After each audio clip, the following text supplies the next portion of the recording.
Now, The Hunt Palmer Show. Waiting to rise again.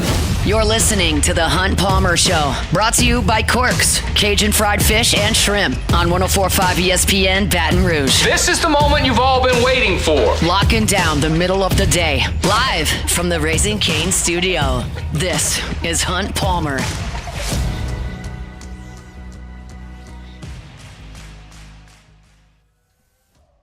Welcome in. Hunt Palmer coming to you from the Raising Cane studio downtown in the capital city on this Friday. Means we're brought to you by Corks, Cajun fried fish and shrimp. I hope that work week's in the rearview mirror. If not, we will get you to the finish line here on 104.5 ESPN Baton Rouge. Taylor Sharp and Cassie Spazzali back there on the ones and twos, and we have got a lot to get to over the next hour. Preston Guy, TigerBait.com. Peyton Houston's putting on a show at Elite 11.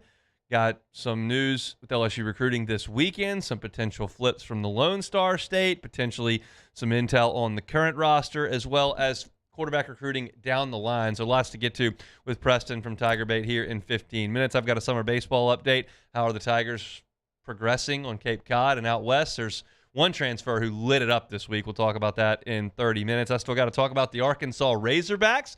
We'll do that at 1:45. That'll conclude our series on LSU's 12 opponents on the season. Bill Connolly's got a great SEC preview up on ESPN.com. I'm going to do the SEC portion of that at 2 o'clock. We're going to talk about LSU here in a second. Chris Marlar is going to jump aboard an hour and 15 minutes from right now. He spent the morning in lovely Thibodaux, where I'm sure the air conditioner was on full blast out there at the Manning Passing Academy. A lot of stars from around the world of college football were there. Chris was there. I know he talked to some incumbent quarterbacks from the Southeastern Conference, so we'll get a bit of an update from Chris coming up at 2:15. That's plenty to do. Let's start it with our opening drive. Welcome to the big league. It's time for Hunt's Opening Drive. Presented by Fabry Chevrolet GMC in St. Francisville. I enjoy Bill Connolly's S&P Plus stories on ESPN.com. You got to take them for what they're worth. They're going to put objective numbers in front of you. You can quibble back and forth with them if you would like. I don't take it as gospel. I take it as information that is oftentimes fascinating and sometimes revealing as to what teams have objectively in terms of snaps, yardage, production, and he puts a formula together and he formulates wins and losses with it as well. And so I wanted to take a look at what he thought of LSU in his SEC preview that came out this week. We'll get to some of the other teams in the league in hour number 2. One of the things that jumped out at me is that the SEC produces the best S&P Plus rating every single year, and it's usually by a comfortable margin. This was a fascinating number that he laid in this piece at the top, and it's that 50% of the league games were decided by one score. Half the games in the league were decided by one score. That is stunning. Because college football is still a sport where the margins are big, right? Look at the NFL. The margins are tiny. Look at college basketball. The home court advantage is just massive. But that can mean that lesser teams rise up at times. In college football, like, you've got teams at the top of conferences that just dominate every year. Like, Ohio State doesn't play close games with Rutgers. They don't play close games with Minnesota. Georgia doesn't play nail-biters with Mississippi State. They don't play nail-biters with the lower teams in the conference. Kentucky doesn't go to Athens and win. But you look at the SEC, and half the games are being decided by a score. I think that's an amazing statistic, and it leads college football. No conference matches that outside of Conference USA, which is right there behind it, and that's just an interesting footnote. But I wanted to hear what he thought about LSU. And you look at 2025 and recap it, the Tigers were a 7-6 football team, 3-5 in the SEC. And what surprised me, just from a top-of-the-head number, is that LSU returned 60% of its production last year. You think about this roster, and you think about a coaching change that takes place, an overhaul of the entire offense, and I think about, okay, all the quarterbacks left, tons of offensive linemen left, almost all the wide receivers are gone. Like, that's a lot of folks to replace. And you would imagine it would be more production than 60%. But then you think about it, and you got 11 on a unit, right? Well, Trey'Dez Green was massively productive on offense. He's back. Caden Durham and Harlem Berry were your top two backs. They're back. Braylon Moore anchored your center position. He was in the middle of the offensive line. He started 12 games. I wrote about him for LouisianaSports.net this weekend. Now, he did miss all but one snap of Louisiana Tech, and he did go out in another game. He missed the Oklahoma game. There was time that he missed, but he started 12 games, and you did have a lot of moving parts on the periphery of the center. You were moving guys in and out at left tackle. Tyree Adams was in there, and Carius Kern was in there, and you threw DJ Chester out there at one point, and Chester was rotating at guard, and he was in there with Cohen Eccles, and Paul Mabinga was in there as well, and there was a lot of guys moving around, but Moore was a constant, and you look at Weston Davis, who was your starter all season at right tackle. You do have significant returning production there, and then defense has 60% of its production back. You got cornerbacks outside of Delane and Pickett and Woodland. You do have Devon Keys and Whit Weeks, who played a lot. You've got Tamarcus Cooley, who was out there a ton. Don McKinley played a lot. You do have guys that were out there a good bit. Now, Gabe Relaford's back, but he wasn't out there a lot. He obviously got hurt. Same goes for Dylan Carpenter and some of the other names. But, like, that's more production than I thought that LSU would bring back. And then, obviously, LSU brought in a huge transfer class, and that'll be baked into the numbers as well once you get to the projections for this year. And Bill Connolly went into LSU's projections for this year, and he's got LSU, as far as the SEC ranking, at 4th. He's got Georgia at the top, Texas at 2, Texas A&M at 3, and LSU at 4. And when I look at that, I look at the national rankings of the offense and the defense, and something stands out that I actually talked about earlier this week.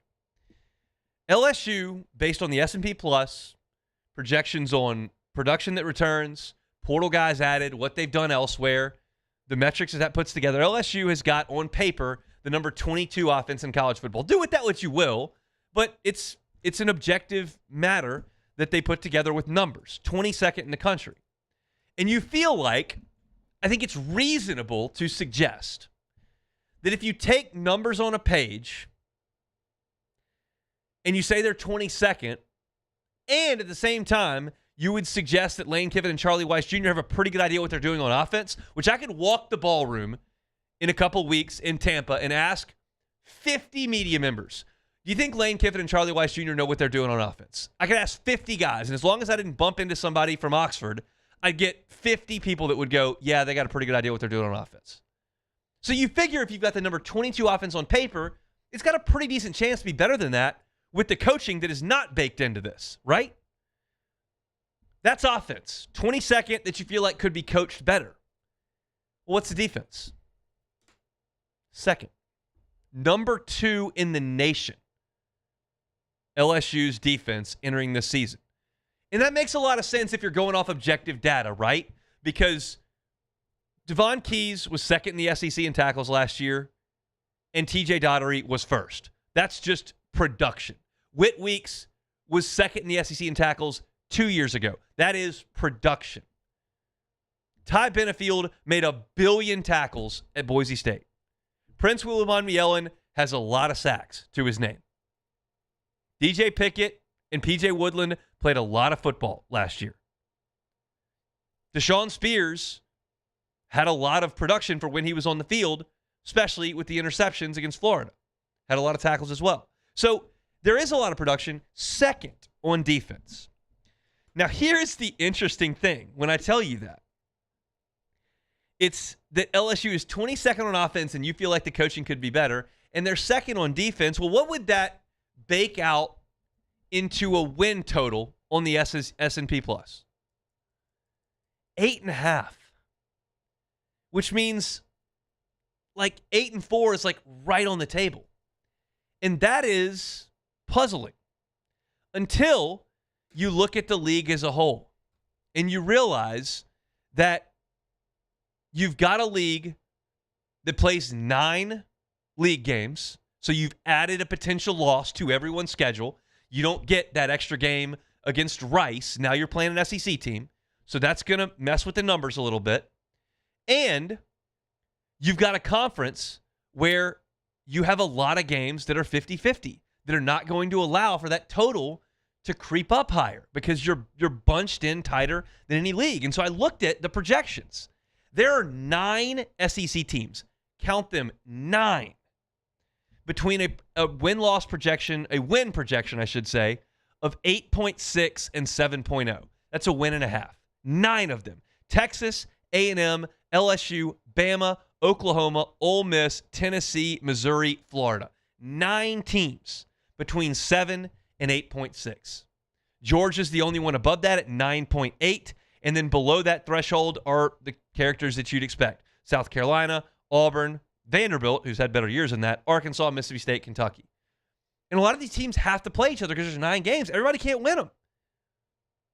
So this is not gospel. I'm not here telling you that, there's Bill Connolly says LSU 8.5 wins, pencil them in for 8 and 4, 9 and 3. That's not going to be enough. No, I think that what they're saying is you've got as good a chance as anybody not named Georgia to get to Atlanta in the SEC championship game, which means you've probably gone at a minimum 7-2 in the league, and that gives you every opportunity to be in the college football playoff. You've got to outperform a little bit. You've got to win those 50-50 games that are by one score, which you've got more of than anybody to deal with in the country. But it also says at the same time that LSU is looking at a really, really quality roster based on production that's either returning or coming in. And I'll give you this for one piece, and I'll repeat this in hour 2 when I get back into the SEC portion of this. But keep in mind, the dead last on this list, 16th in the SEC, with a projected win-loss of 3.7, is Kentucky. That's one of your road games. 15th in the SEC, second to last, with a 3.8 win-loss, that's Mississippi State. You play them at home. Third to last, with a 5.0 win projection, Arkansas, one of your road games. So you play the bottom 3 teams in the league, and 2 of those are 2 of your road games in the league. That is a favorable draw. And might I add that you also play Auburn on the road, who is 5th from the bottom. So you're looking at an opportunity to go to the bottom of this league and take care of business on the road, which leaves the biggest, most important games you play, save Ole Miss, right down the street in Tiger Stadium. It's a big deal. Schedule appears to be slightly in LSU's favor. We don't know. Nobody was nailing Vanderbilt 2 years ago as a threat. Nobody really thought Vanderbilt was going to win 10 games last year. A&M popped up out of nowhere 2 years ago. You've seen teams shrink. LSU was a darling last year at this time and fell flat. So you never know. But based on the number that Bill Connolly's putting on these things, you got to feel like LSU's got a fighting chance this time of the year at least. We're off and running here on this Friday edition of the Hunt Palmer Show, brought to you by Cork's Cajun Fried Fish and Shrimp. You can check out their menu at corksfishandshrimp.com. We'll step aside, come back and talk some more LSU football with Preston Guy from Tiger Bait. That's next. The Hunt Palmer Show. One Bath and Closets. OneBathAndClosets.com is the website. David Duvall and his team, 30 years redesigning and remodeling bathrooms and closets. Had a great sit down with David earlier this week. We were kind of discussing some of the problems that he sees. And a lot of it is not just a desire to freshen up the bathroom and make it look a lot better. He is certainly willing and capable of doing that. But a lot of times there's damage that he has to deal with. And then the result is we've got to overhaul this. If you have swollen baseboards around your tub, if you've got cracks in some of that lining of the shower, if you've got a crack in your tub, it could be a lot worse than just an aesthetic defect. Water could be getting loose in your house. It could be into the ceilings. It could be into the floors. It could be into the next room. And all of a sudden, what just looks like a crack in the tub is a big, big project that's got to be done, and it can be costly. So if you've got a defect in your tub, in your shower, especially if you've got a tile shower, reach out to David and let him come look at it. Don't wait. Water has to go somewhere. And when it does, it generally goes somewhere you don't want it, and it creates a big problem. black mold, walls that have to be taken out. It can be a huge issue, but you won't know unless you get an expert to look at it. So ask David Duvall and his team at One Bath and Closets to come in. He will identify the issue, and he'll give you the best course of action to fix it. So if you've got something that you've noticed in the bathroom, in the bathtub, in the shower, contact One Bath and Closets. Find them online at onebathandclosets.com, onebathandclosets.com. If your office is experiencing performance issues like slow networks, jammed printers, or disappearing files, Advanced Office Systems may be right for you. With powerful IT solutions, print management, document imaging, and security systems, they help offices regain confidence naturally. Side effects may include uncontrollable efficiency, smoother workflows, and a sudden burst of office joy. Say goodbye to those emotional breakdowns in the supply closet and get back on track with Advanced Office Systems. Box combo for George. I see you, Luis. Food's on the way. Please don't. Hey, you know you can use your hands, right? Got those box combos for you. Raising Cane's chicken fingers. One love.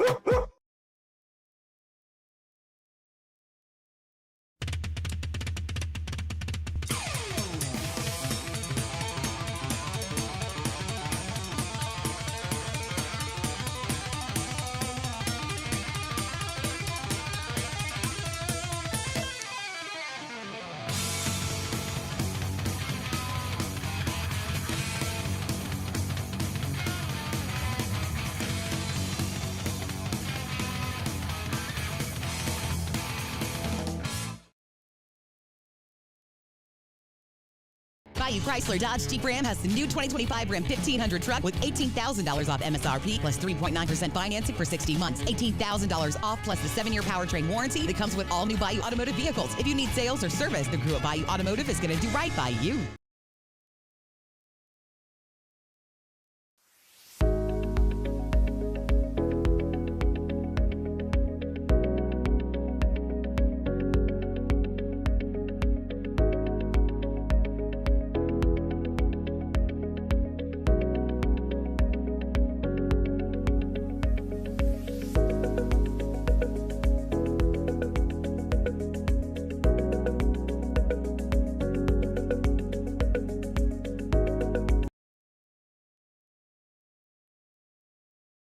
The experts at Hood Dental Care want you smiling bigger and healthier than ever. New patients can get a healthy gums cleaning for just $89, plus a free exam and full mouth x-rays. A $376 value. With over 3,000 five-star Google reviews, 5 local locations, and easy online scheduling with same-day care. Hood Dental makes it simple to get started. And we always have other great giveaways for new patients. Check out hooddentalcare.com and schedule your appointment today.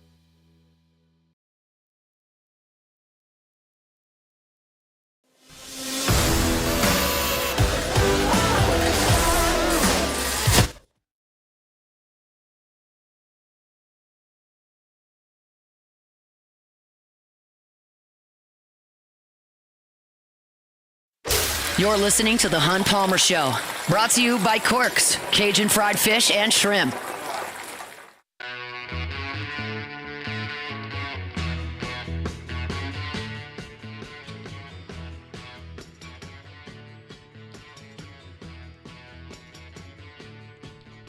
Always brought to you by Corks on Fridays. Looking for a late lunch, swing on by Government between Foster and Jefferson. Get some great crispy fried catfish, jumbo Gulf shrimp. Check out the menu, corksfishandshrimp.com. They bring you our Friday shows, and Preston Guy, always a part of those.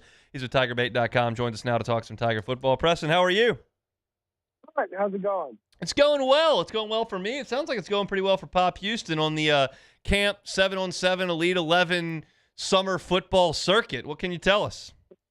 Yeah, Pop stock continues to rise, man. And I've been talking with people in the know about, people who do quarterback evaluations. Much better than I do, professionals in the sense.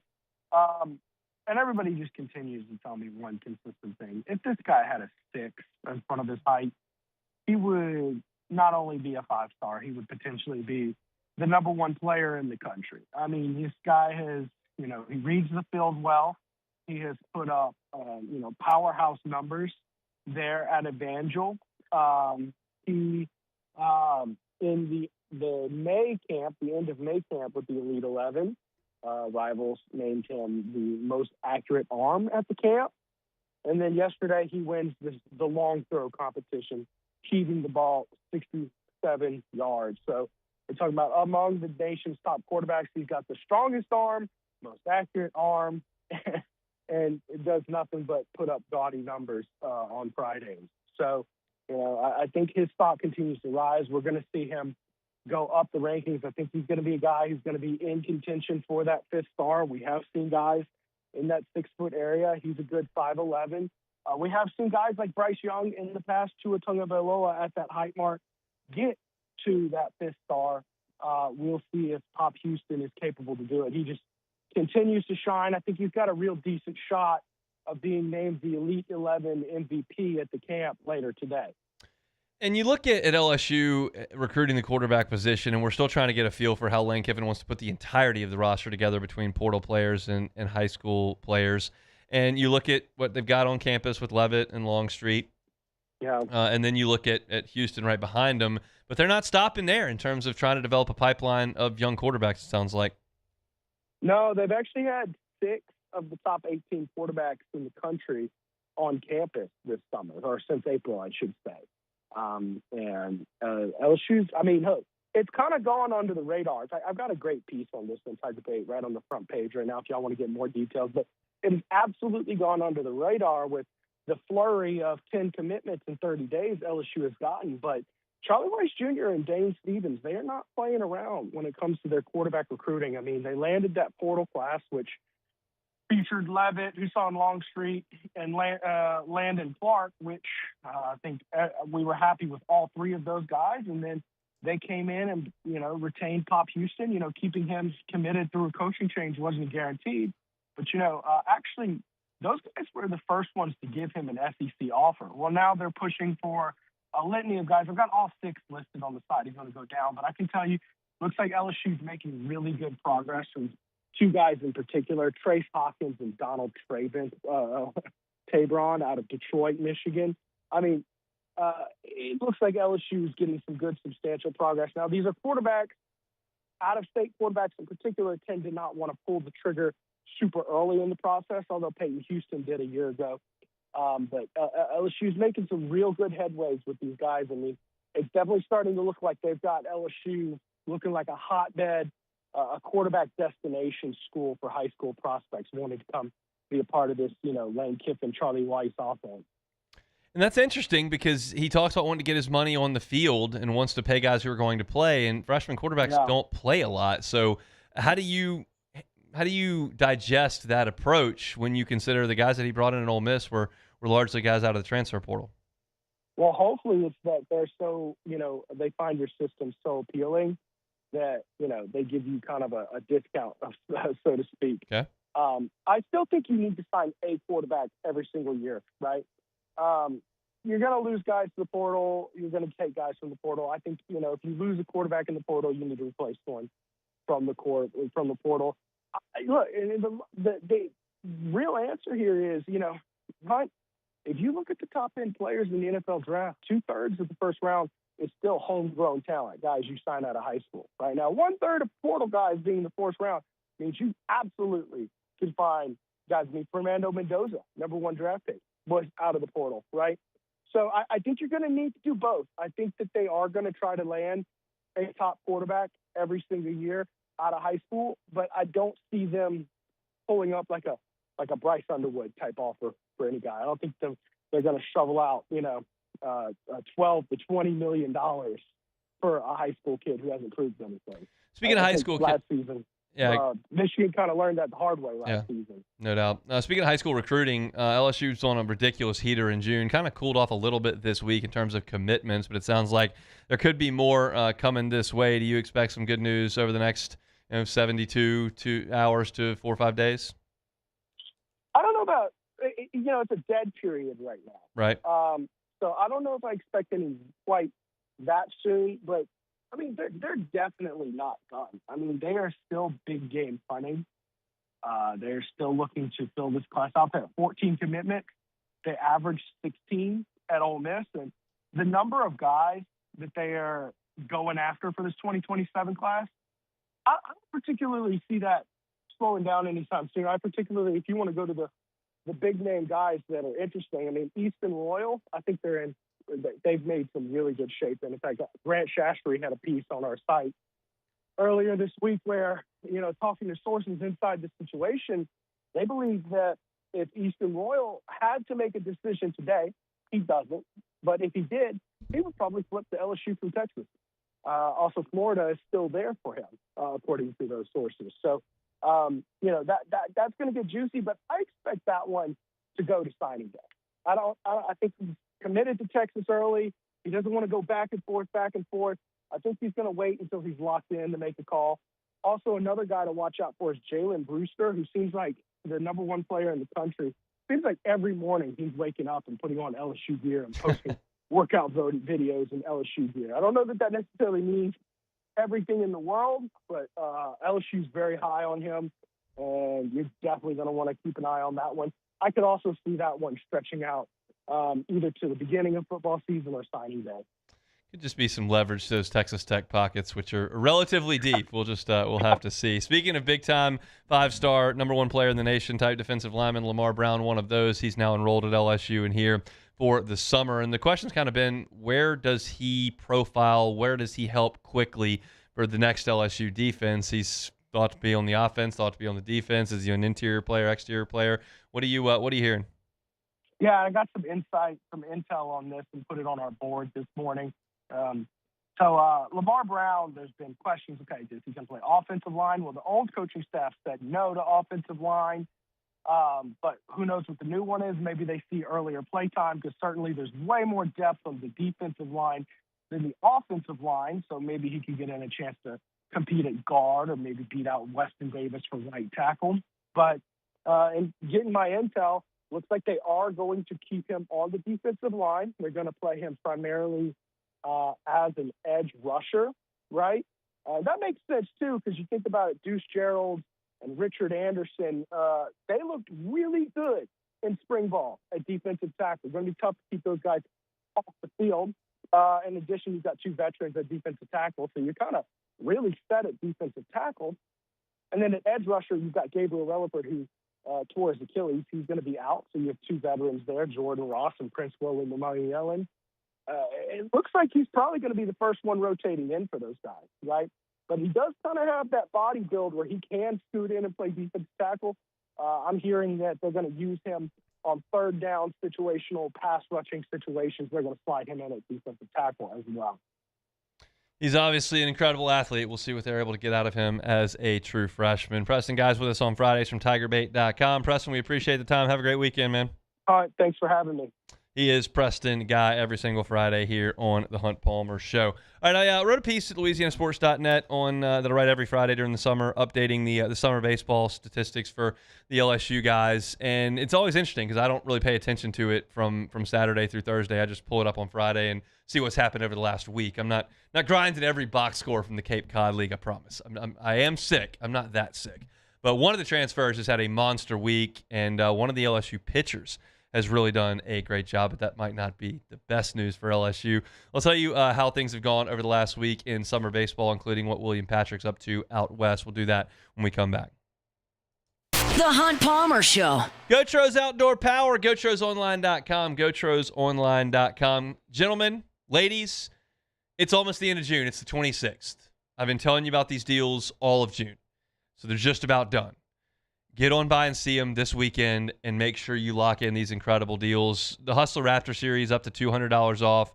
The Fast Track Series, $500 off. And if you're talking about Hustler commercial mowers, up to $1,500 off. So get on by and see them. You're talking about the largest Hustler inventory in the state.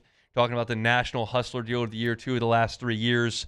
You're talking about GoTro's Outdoor Power. 2 locations, Airline in Baton Rouge and, of course, in Gonzales as well. Get on by and see them. Ask about their extended warranty. Of course, you get a warranty from the manufacturer. You can add 2 years or 200 hours to that with the GoTro's warranty. They are the warrantor. So you're talking about dealing with a local company for that extended warranty on that zero-turn mower. Got a property to manage, got a big yard. Maybe you got a business that you got to maintain and you need that zero-turn mower this summer. Get on by Gotros. See them on Airline or in Gonzales. Or you can check them out online at GotrosOnline.com. At Ochsner, we know healing is a team sport. That's why we've partnered with world-renowned orthopedic surgeon Dr. James Andrews to create the Ochsner Andrews Orthopedics and Sports Medicine Institute. Whether you're a professional athlete or a weekend warrior, our team of specialists are dedicated to getting you back in the game. So whatever your reasons are for reaching your personal best, we've only got one. You. Ochsner Andrews Institute. Long live you.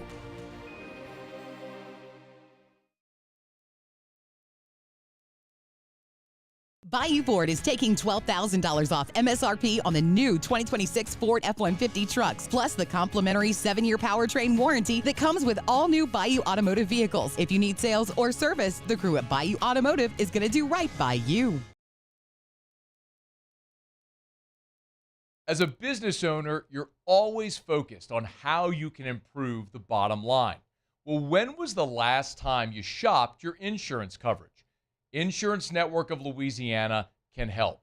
If you're a business owner, let my friends at Insurance Network of Louisiana see if they can find you better coverage for less money. They always offer exceptional customer service and partner with only the best providers. So check them out online today at lainsurance.net.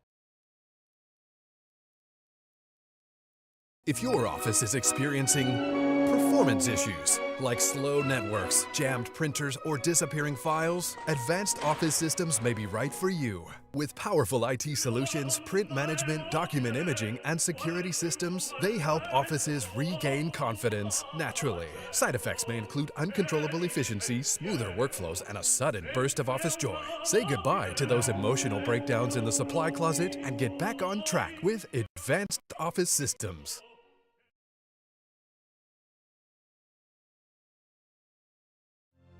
My father, J.B. Falgu, had a vision of growth for First American Bank and the communities we serve. The bank's foundation was built on his legacy of compassion, loyalty, and dedication. Through his years of leadership, First American has prospered to heights even J.B. could not have imagined. I know my father would be extremely proud of the customer service and financial stability that First American provides to Southeast Louisiana. We continue to thrive because of the legacy of J.B. Falgu.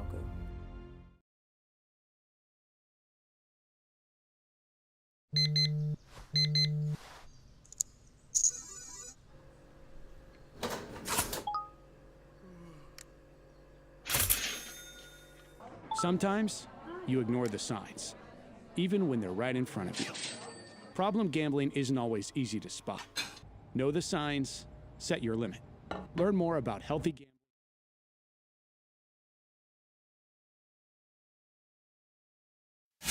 This is the Hunt Palmer Show, brought to you by Corks, Cajun fried fish and shrimp.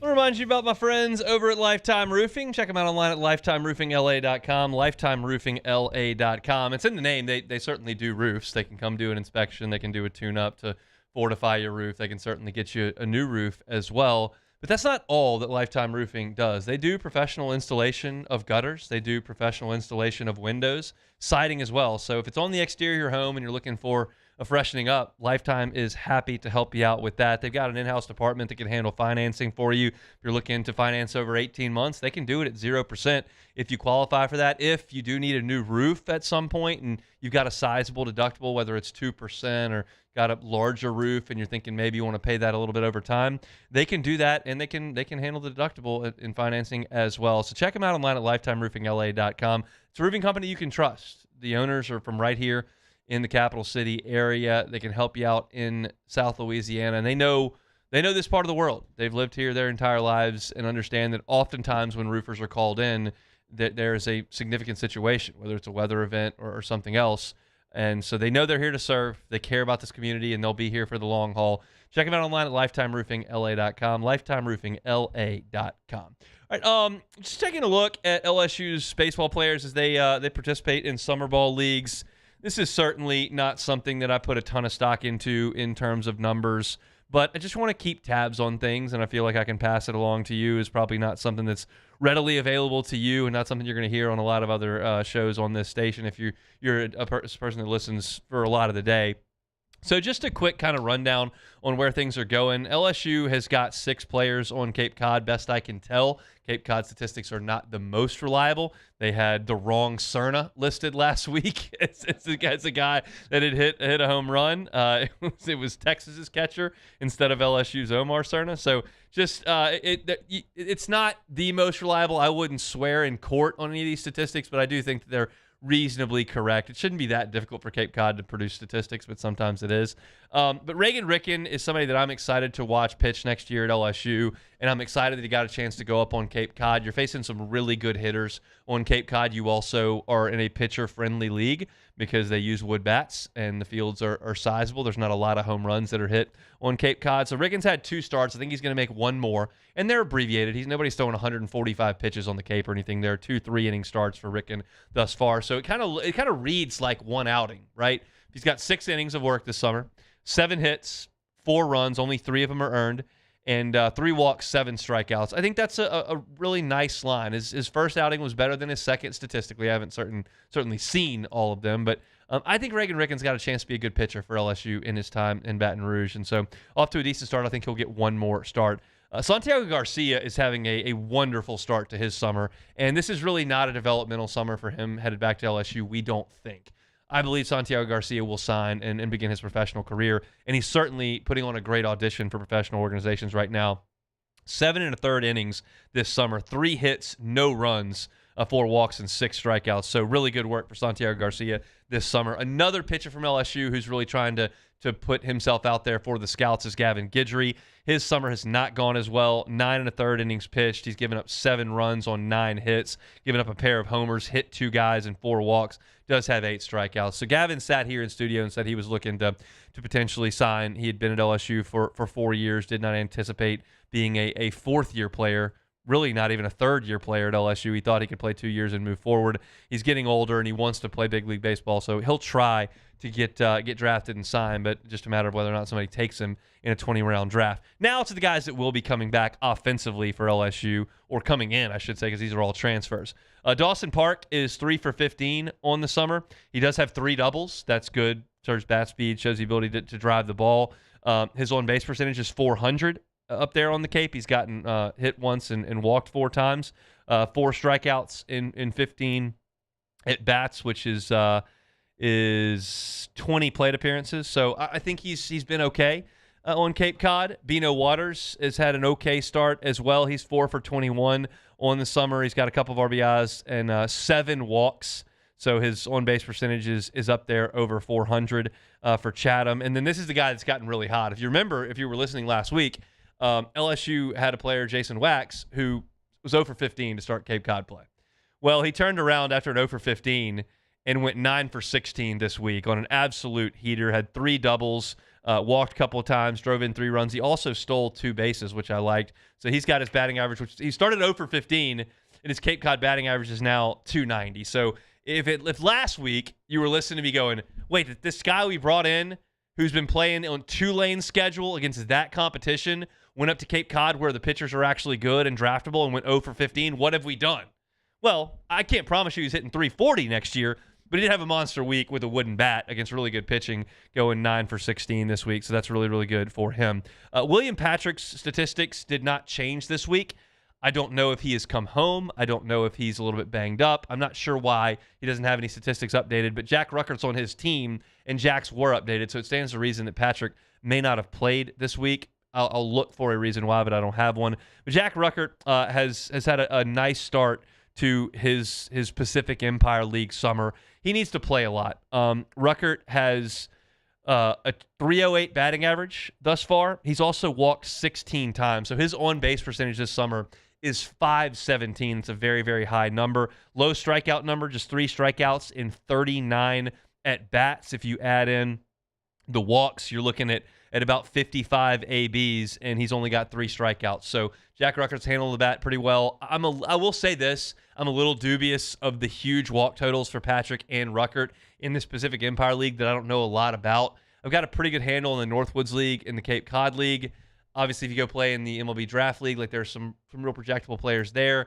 I don't know anything about the Pacific Empire League. I've never seen LSU players go out there, and these massive walk totals are a little bit troubling, but playing is a good thing, and those guys are. As far as defense goes, and I think this is fairly important, Dawson Park, the transfer from Texas State, has played 16 innings at second and 22 innings at short. He has not played third base, which is a little bit interesting because don't we think he's going to be the third baseman? Like that's what I think. Milam's going to be the shortstop. And then you kind of look at what you've got, and it feels like maybe he plays second, but I tend to think there's a pretty good chance that he is the third baseman on this team, and you're looking at a guy that has not played that at all in this summer. Now, that's not the end of the world. Fielding ground balls is fielding ground balls and working on your hands, and there's benefit to playing shortstop no matter what you're going to play in the infield because it allows you to move. It does test your arm. You got to make plays going both ways, and so it's just you're fielding ground balls, and they've got a whole fall to get him used to a new position if that's something they want to do. But just felt like he would probably play a little bit of third base and hasn't done that. Jack Ruckert has played shortstop and second base as well, and I think there's a decent chance that he will be the utility infielder on this coming team for LSU. So that's just a look at what the guys are doing this summer on Cape Cod and out west. There are some LSU signees that are playing in some summer leagues, but I'm not going to publicize a lot of that right now because we don't know who's going to make it to campus, and I just don't feel like it's worth clouding everybody's brain with statistics from leagues you've never heard of and players you've never heard of, quite frankly. You know who all those guys are. I just laid out. So that's why I went ahead and made those the priority in this segment of at LouisianaSports.net. If you're driving around and would like to get eyes on some of these statistics, you can do that at the website. It's up there for free on the homepage at LouisianaSports.net. So we'll follow along week by week until guys start to come home. Reagan Ricken's about to come home. I don't expect a lot of those guys to play the entire summers on the Cape. A lot of guys will go up there and get 15, 20 games over three or 4 weeks and then come on home and get off their feet for a little bit. Because keep in mind, they did kind of go right from their season, then take maybe a week, 10 days off, and then go up there and start playing. So it's been a long time. They've been playing games on their feet since the middle of February. It's a long time. So they won't all play the duration of it. But I'll keep tabs on it as long as players are playing, and we'll continue to talk about it on Fridays here. We'll take a timeout. Let's come back and close out the hour. What about the Hogs? LSU's going to play Arkansas at the end of the season. I got some thoughts on Ryan Silverfield's team and what the matchup might look like to close out our schedule look for LSU here in the summer. We'll do that next. The Hunt Palmer Show. Boudreaux's Electrical Services. Boudreaux's Electrical Services. Neil and Melissa have been running Boudreaux's Electrical for 40 years. It is storm season. Don't wait until the storm is in the Gulf to consider that you really don't want your power to go out. That's the wrong time to do that, right? Do it now. Be proactive. If you work from home and you can't have those 3 p.m. power outages when that nasty afternoon thunderstorm rolls through, which it does almost every day, Boudreaux's Electrical will come help you with that.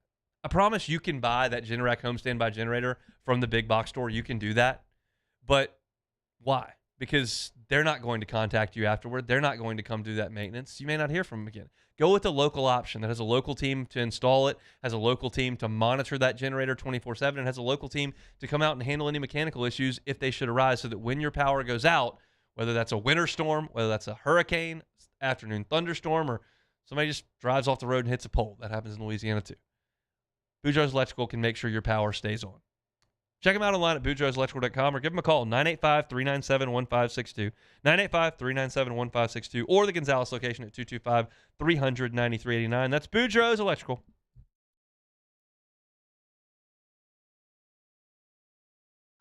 When it comes to industrial construction, River Parish Contractors can do it all. Mechanical, structural, custom fabrication, specialized welding, and turnaround services. Strategically located in between Baton Rouge and New Orleans, we have the local team with the experience and commitment to safety to manage the most complex industrial projects. Period. Here's the deal. Partnering with us means your project is delivered on time, on budget, and most important, safely. River Parish Contractors, let's get building.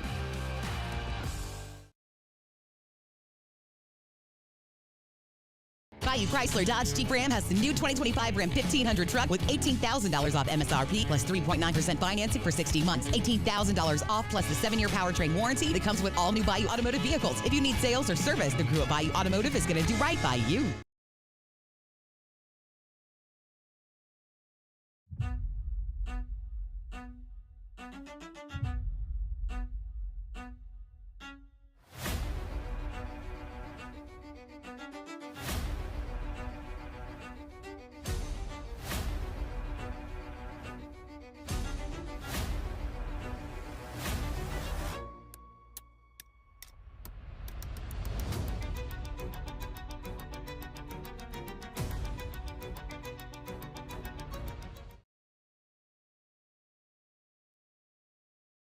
Hey, it's Matt Moscona. Look, back pain can sideline you from the things you love. That's why I trust Dr. Kevin McCarthy and the team at the Spine Center of Louisiana. Dr. McCarthy doesn't just treat symptoms. He gets to the root of the problem. From advanced injection therapy to minimally invasive surgery, they've got the expertise to get you back in the game. With 5 locations across Louisiana, including right here in Baton Rouge, quality care is close to home. Call the Spine Center of Louisiana or visit spinecenterla.com.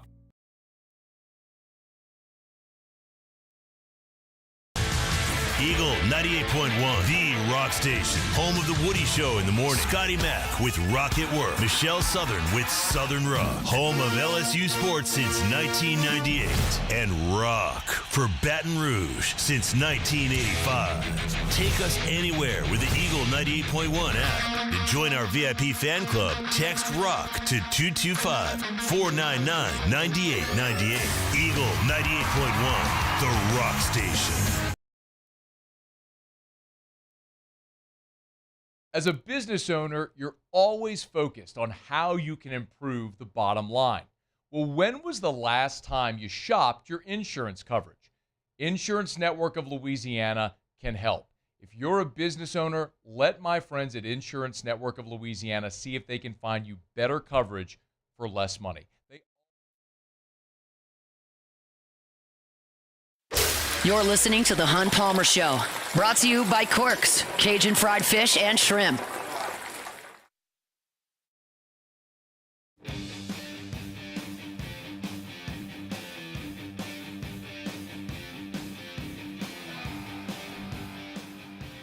Need insurance? How about the Highland Insurance Group? Jonathan Carbo and his team at the Highland Insurance Group. You can reach them at highlandig.com. They're happy to help. They are a team of experts. You know, there are a lot of insurance agents, and you've got your pick of the litter. The Highland Insurance Group differentiates itself based on their technical knowledge, their ability to make sure their clients are protected. Most clients are concerned with cost, and they understand that, the Highland Insurance Group. They understand how important it is to place the premium in the right spot, and they've got dozens of carriers they're contracted with. They know who likes what risk, and they know who offers the best rates, and they'll make sure that they make that a priority. But they're also going to make sure your business is taken care of. Do you know how much coverage you have for a cyber attack or what that covers? Do you know how much EPL insurance you need or what your umbrella limit has to be? Do you know how your building got valuated properly or whether or not you've revisited your business interruption limits based on the revenues that you've got, the expenses that you incur? All these are vital to making sure the insurance responds properly. And the last time you want to look at that is after something's happened. Am I covered for that? You'll know if you work with the Highland Insurance Group. So check them out online at highlandig.com. They're based here in Baton Rouge. They can help you out statewide. Contact Jonathan Carver and the team at the Highland Insurance Group online at highlandig.com. All right, let's wrap the hour talking about LSU's last game of the 2026 season. That is, again, now the Arkansas Razorbacks. Of course, LSU and Arkansas got together Friday after Thanksgiving for a lot of years there. And then once Texas A&M and Missouri jumped into the league, Arkansas got paired with Missouri. LSU got paired with Texas A&M. That started back in 2013, and we've had it that way ever since. And I don't really care about the date of the game. I do like the fact that Arkansas is on LSU's schedule because I don't think Arkansas is going to be very good. And that's important to me when you consider that Bama's generally on the schedule and A&M looks like they're going to be pretty damn good, and Ole Miss has got things cooking a little bit, and you always got to play either Texas or Tennessee or Georgia. Like I'll take a weekend with Arkansas. If it comes in the last weekend of the year, I'll take it. Now, the hiring cycle was explosive in the SEC this year. All eyes were on Oxford, Mississippi. Could Ole Miss keep Lane? Was LSU going to get him? Florida's trying to jostle for position there, and he picks LSU, and then boom, all of a sudden Florida gets Summerall quickly, and Ole Miss reacts, and they go with Pete Golding, and Auburn's kind of sitting there going, well, we'll figure this out, and they end up with Alex Golesh. And I kind of think Arkansas looked around and went, well, I know what we're supposed to do here. We didn't get any of these big names. How's the Silverfield dude over at Memphis? We'll take you. Because, his record at Memphis was not outstanding. You're talking about a team at Memphis that never finished second in conference play under Silverfield, never got second place in their league. His conference record in Conference USA at Memphis was 27-21. A few games over 500. Now, they did beat Arkansas, which may have been the ticket. But I would suggest that this is an underwhelming hire. I would also suggest that they've made a couple of really good hires in the last 20 years that have not worked for different reasons. Bobby Petrino was a great hire, and he brought them to number 3 in the nation, and they came to Baton Rouge at 10-1, ranked 3rd in the country in 2011. It just so happened the 2 best teams in the country were in their division, and they lost to Alabama in Fayetteville, and they lost to LSU in Tiger Stadium, and they couldn't get where they would like to go because those 2 teams were better. But Petrino had them cooking, and then he wrecked his motorcycle, or so we think. He might have just gotten beaten up. But that's a different time, different place. But then they hired Brett Bielema, right? Who had huge success at Wisconsin. Rose Bowls, plural. And now you look at Illinois, they're pretty good. And Bielema had his first team go 3-8 because they were awful. And they brought him to 7-5, and they beat Texas in that bowl game. And then they went to 8-4. And things were moving in the right direction. It looked pretty good. They were running the ball with Alex Collins and big physical offensive line, Dan Skipper and the crew. They looked good. And then they went 1-7 and fired him. And then they're trying to recapture. They hired Chad freaking Morris, who won no games. He won no SEC games and got fired. And Pittman started strong in the COVID year, and they were so bad, and they won a couple of games, and then they were okay second year, and then it kind of petered out, and they had to make a move. And so now you go with Silverfield. And he's got to figure out who his quarterback's going to be. He's got 2 options, KJ Jackson, and AJ Hill. Jackson is a homegrown Pittman Petrino product. He was a 4-star recruit in 2024, played in 6 games over 2 years. He's a good athlete. He's left-handed. He can run around a little bit. And they got AJ Hill, who was at Memphis, where he was actually the number 4 quarterback in high school in the nation when he signed at Memphis. That's what ESPN thought of him. He's 6'4". He's a good athlete. They got 2 guys who are good athletes back there that are gonna be taking the snaps, and they haven't figured out who it's gonna be. I would suggest, based on reading some reports from Fayetteville, that it sounds like KJ Jackson is the likely guy, but AJ Hill does have a relationship with Ryan Silverfield. That may matter. We'll see, but they got to find a quarterback, and then they've got Ron Roberts running the defense, and he's falling into this category that I throw Will Muschamp, John Chavis, DJ Durkin, guys that are just popping up at every SEC school in sight. Chavis went from Tennessee to LSU to A&M to Arkansas. Durkin spent some time at Florida, and then he was at A&M, then he was at Ole Miss, and he's at Auburn, just bouncing all back and forth. And Ron Roberts was the defensive coordinator at Auburn, and then he was at Florida, and now he's at Arkansas. You'll remember him from his time as the head coach at Southeastern, and he was obviously at Louisiana Lafayette for a bit, but his defense wasn't any good at Florida last year. They were 12th in the SEC in scoring defense and 13th in total defense. So they weren't preventing points, and they weren't preventing yards. Oh, by the way, they were 14th in the league against the run and 13th in completion percentage allowed. They weren't really good at anything on defense at Florida last year. But neither was the Florida offense, so maybe that was some of their fault for not keeping the ball away. But they cleaned house in Gainesville, and now he's in Fayetteville. To be clear, I don't think a lot of this coaching staff. I don't think it's a dynamic coaching staff, and I think it's really hard to get players to Arkansas. We thought that the NIL era with Tyson Chicken and Walmart and Jerry Jones and J.B. Hunt Trucking and all these massive entities that have ties to Arkansas that are headquartered in that state would matter. And it hasn't. Now, John Calipari is spending money, and Dave Van Horn did a press conference this week saying we didn't have the resources last year and people stepped up and now we do. So maybe they're just diverting funds elsewhere. But I don't think it's a dynamic staff. I don't think it's a football program that's committed to winning. And I think that this is likely to be a bottom feeder in the SEC for the next few years, like it has been for the last few years. And for that to be on LSU's schedule this year moving forward, I'm good with it. I don't think they're going to be very good. Now, they may prove me wrong, but I doubt it because they haven't been very good for a long time. So this is a team that's going to be picked at or near the bottom of the Southeastern Conference. They'll be in a bucket with Kentucky and Kentucky and Mississippi State. And LSU plays all three of those teams, which we talked about in the first segment today. I don't think a lot of this Arkansas roster or coaching staff, so I feel like LSU's got a pretty good chance to go up there and win in the morning on the Saturday after Thanksgiving in Fayetteville. That's a look at LSU's entire schedule. We've done all 12 teams that LSU will play, finish it up there with Arkansas. You can read about it at louisianasports.net, and you can check it out on YouTube, wherever you find your podcast at Hunt on LSU. We got 1 hour to go this week.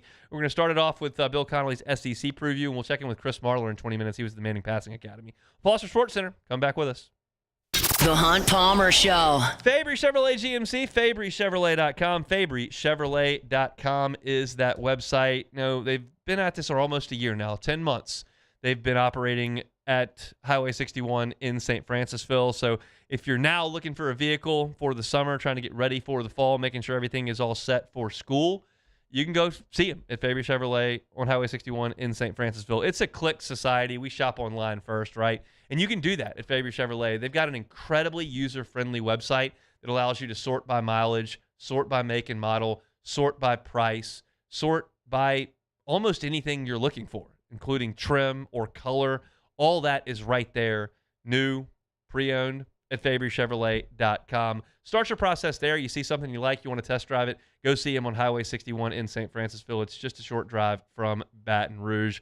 Great customer service, great service after the sale. It's Fabry Chevrolet GMC. You can find them online at FabryChevrolet.com. Box combo for George. I see you, Luis. Food's on the way. Please don't. Hey, you know you can use your hands, right? Got those box combos for you. Raising Cane's chicken fingers. One love. Bayou Ford is taking $12,000 off MSRP on the new 2026 Ford F-150 trucks, plus the complimentary 7-year powertrain warranty that comes with all new Bayou Automotive vehicles. If you need sales or service, the crew at Bayou Automotive is going to do right by you. The experts at Hood Dental Care want you smiling bigger and healthier than ever. New patients can get a healthy gums cleaning for just $89, plus a free exam and full mouth x-rays. A $376 value. With over 3,000 5-star Google reviews, 5 local locations, and easy online scheduling with same-day care. Hood Dental makes it simple to get started. And we always have other great giveaways for new patients. Check out hooddentalcare.com and schedule your appointment today.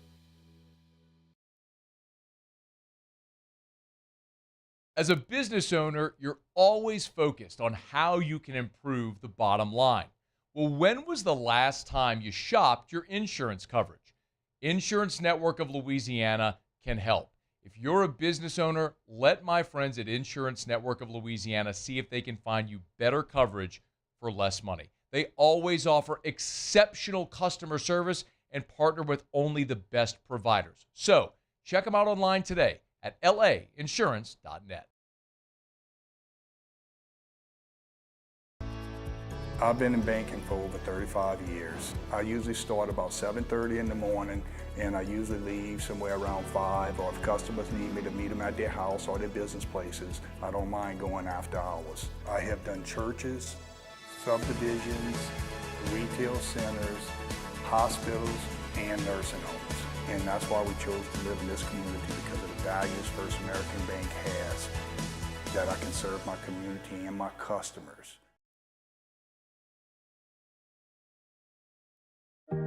Who bears the standard? Who sets the bar? It's not those satisfied by low-hanging fruit or by taking it easy. No, the standard is set by the best of us, by those who work hard. Dig deeper. Give more. At Sunshine, we're proud to provide John Deere products that work hard for you, the standard bearers. Find the dealer nearest you at sunequip.com.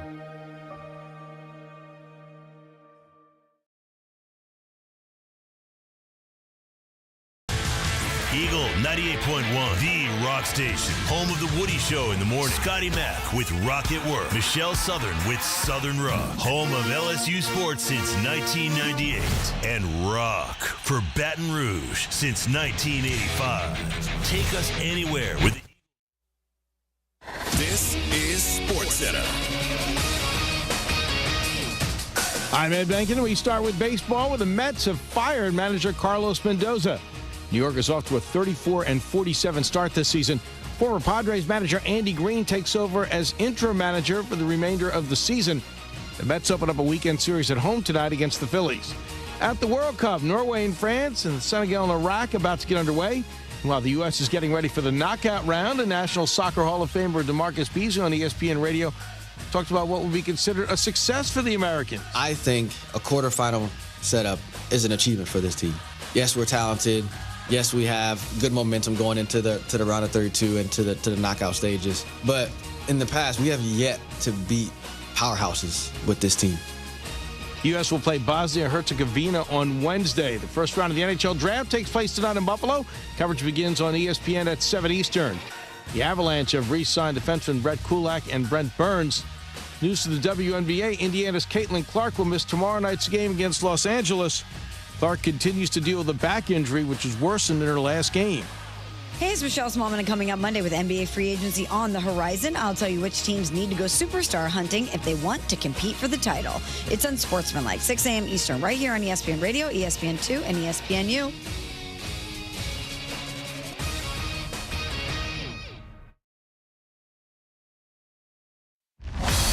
Now, The Hunt Palmer Show. Waiting to rise again.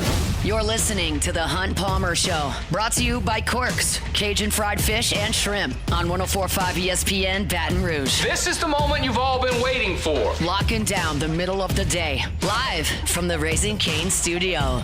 This is Hunt Palmer.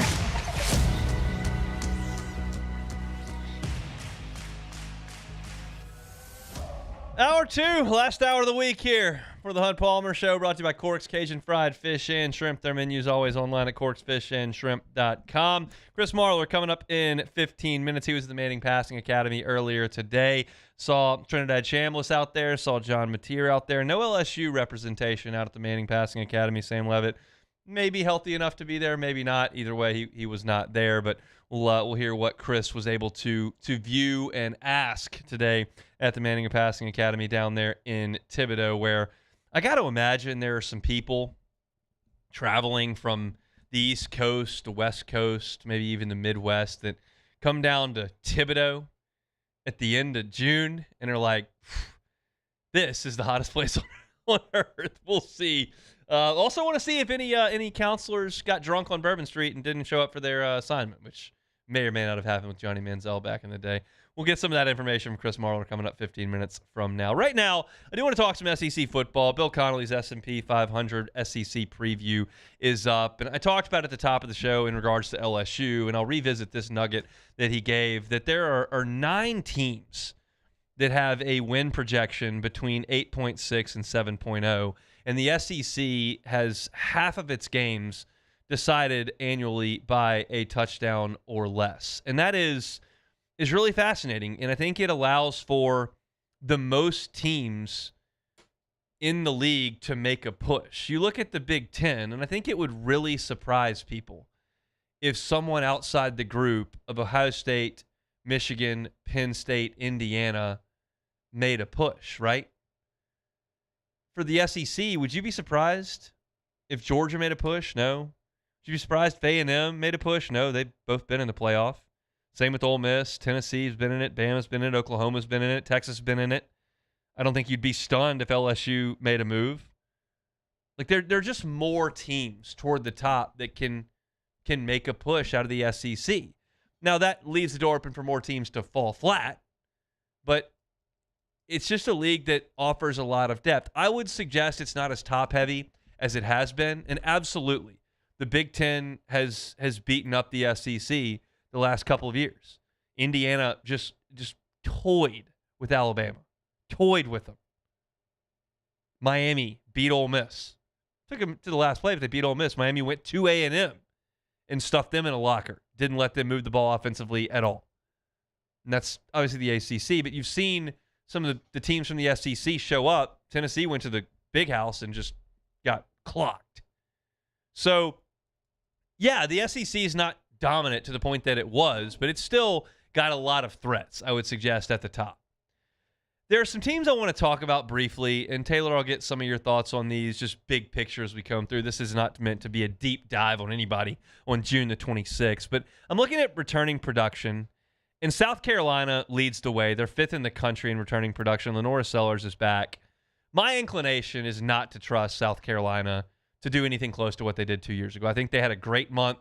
I think they played really well against LSU and let it get away. I think they played really well at Alabama and let it get away, and I think they showed themselves to be really capable by clocking Texas A&M and beating Clemson, who we now think probably wasn't that great. It was a great month, but they were terrible this past year, and I think they'll be terrible again this year. I don't care if they have 68% of their returning production. Am I on the right page there?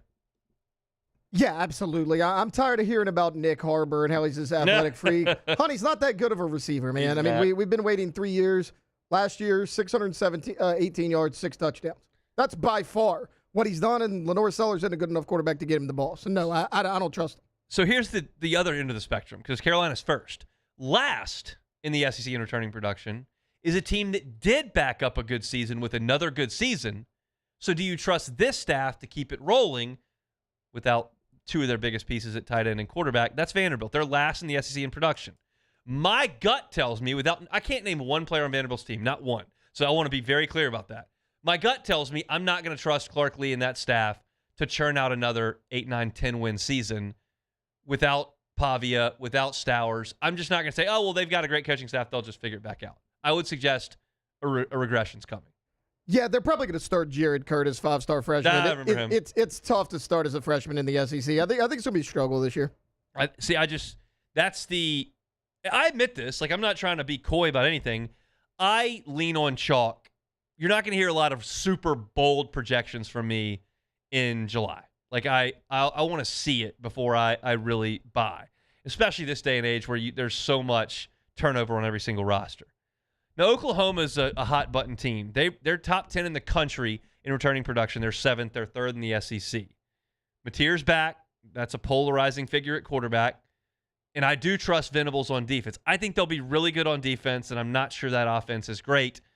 I would think they would fall back this year and would not be a playoff team, even with that much production. No, they're not making the college football playoff. I was pretty stunned they did last year because Mateer wasn't great once he came back from that thumb injury. Like, he wasn't the same quarterback.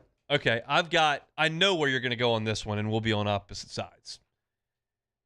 There is a feeling with Vegas and Bill Connolly's methodology here that puts Ole Miss in the middle of the SEC. Vegas has got their win total 7.5, 8.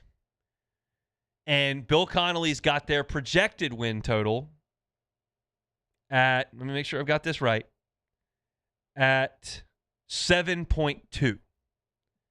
That is a 7-5 mark for a team that has Trinidad Shambliss at quarterback, who I think is good, Keywan Lacey at running back, who I know is good, a top 5 transfer portal class, which they've continued to do, and a defensive coordinator who, at the very least, knows what he's doing with the defense. I'm not here to tell you he's Bill Walsh at running a program, but, like, the defense ought to be decent, and they got a quarterback and running back that are good. It feels like a 9-3 team to me, 10-2 team to me. Everyone's that's trying to be objective. Vegas doesn't give a rip about heartstrings or Trinidad Chambliss's, eligibility. They just want to make money. 7 wins it just feels super light to me. I am always a you gotta prove it to me guy. I get it. Pete Golding was great in the playoff. I think he kind of just managed the ship without Lane. I do too. Charlie Weiss Jr. What is Chambliss going to be? Chambliss is great. They lost a lot of weapons at receiver. They lost a little bit on their offensive line. Like, I think their defense is going to be good. Honestly, I am a little concerned. I don't know if they win 7 games, but I could see an 8-4 absolutely being in play. It's just it's hard for me to get there with their schedule, but 8-4 in Oxford would be hilarious. But that's a lot of losses to pile on a team with what I think Like I think I try to think about, and I'll get this proven when we go to Tampa to media days. I think if I take a random sampling of 20 SEC media guys, radio guys, writers, podcasters, TV, whatever, take 20 guys and ask them to give me the top 3 quarterbacks in the SEC, they're all going to say Chambliss. They're going to put Arch Manning in there too.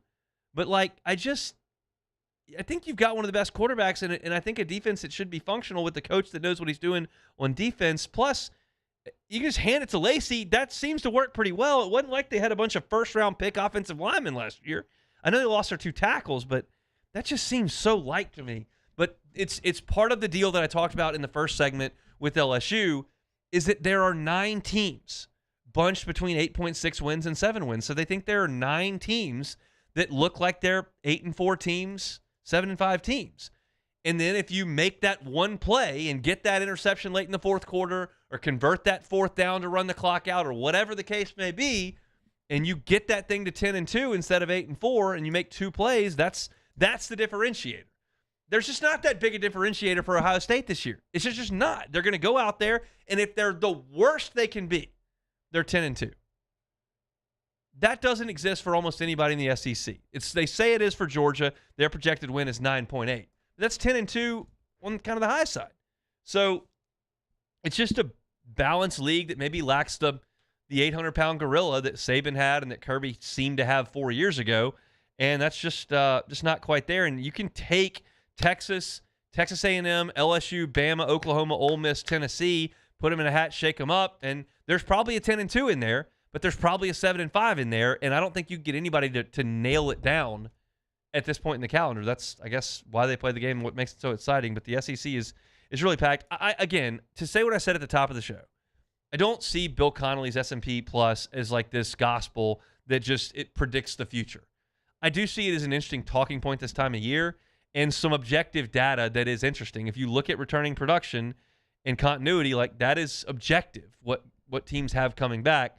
And to see where LSU ranks in that, which is right in the middle of the pack, to see where Texas ranks in that, which is right at the top, and to see where Bama, Kentucky, Vanderbilt rank in that, they're at the bottom, is interesting. Now, you can refill those shelves better than you've ever could have because of the portal, but it's interesting data, I think. And so we'll get into more of that when we get to media days for sure. I'll take a week off of all this discussion next week to go to the beach, but we're at talking season, list season, S&P Plus season, and you can check it out over at ESPN.com. We'll take a timeout. We'll come back. Chris Marler from Manning Passing Academy next. The Hunt Palmer Show. First American Bank and Trust, FABT.com, FABT.com. 116 years is how long they've been doing business at First American Bank and Trust, and they've grown to 25 locations. And all 25 locations are here in Southeast Louisiana.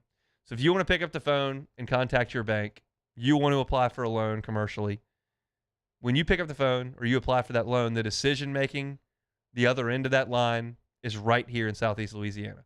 Whether it's Jones Creek, Tangipahoa Parish, St. Tammany Parish, whether it's St. John Parish, Lafourche Parish, whether it's down in Metairie. If you're in Southeast Louisiana, there's a First American Bank and Trust near you. And you're doing business with somebody that you see at church. You're doing business with somebody whose kids play soccer with yours. That's the local feel you get from a community bank and First American Bank and Trust. They've got the resources you need with 25 locations for your commercial loan, but they've got that community feel, and you know that you're dealing with somebody in your community when you deal with First American Bank and Trust. Check them out online at FABT.com. It's First American Bank and Trust.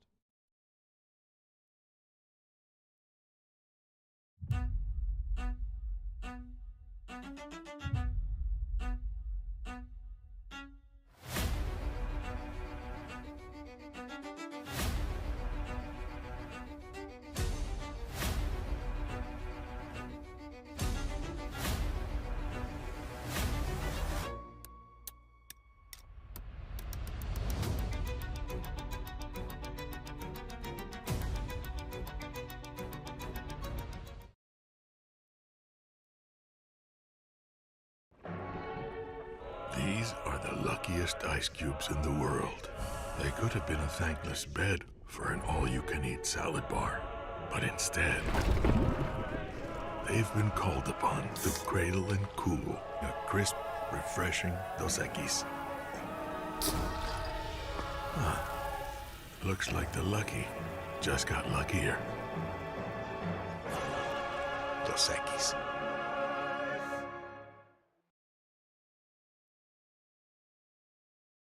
Hey, it's Matt Moscona. Look, back pain can sideline you from the things you love. That's why I trust Dr. Kevin McCarthy and the team at the Spine Center of Louisiana. Dr. McCarthy doesn't just treat symptoms. He gets to the root of the problem. From advanced injection therapy to minimally invasive surgery, they've got the expertise to get you back in the game. With 5 locations across Louisiana, including right here in Baton Rouge, quality care is close to home. Call the Spine Center of Louisiana or visit spinela.com and tell them Matt sent you.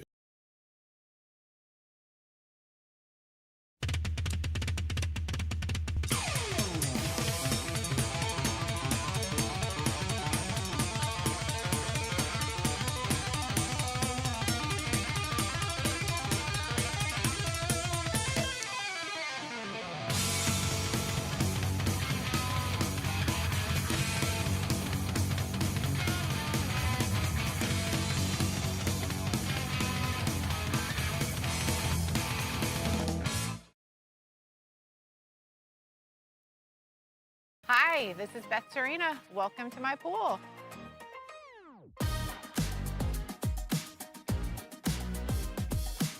The first time I saw this beautiful pool, it exceeded every expectation that I had. They were able to get everything we wanted in this pool. It is a beautiful pool. We live out here. We eat out here. We watch TV out here. This is like our living room outside. We love this pool and everything about it. When we decided to build our pool, we called a great friend who is one of the best pool builders in the country in North Louisiana, and we said, who would you choose to build a pool in Baton Rouge?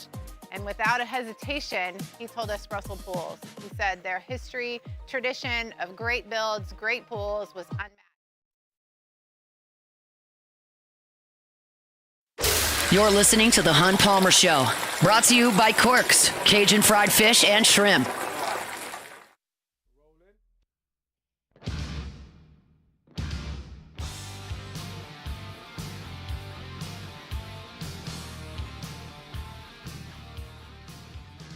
Chugging along here on a Friday, brought to you by Corks Cajun Fried Fish and Shrimp. Looking for a big old shrimp po' boy? You can find one at Corks. Probably the best one in the city, quite frankly. Jumbo Gulf Shrimp, golden brown, fully dressed, delicious. Get on by and see them. Government between Foster and Jefferson. Check out the menu, corksfishandshrimp.com. The football world, a little bit quiet these days, and kind of the epicenter of that football world becomes Thibodeau for a couple of days. That's where the Manning Passing Academy takes place. Chris Marler was there for us today, cranking out a little bit of content on the way back now.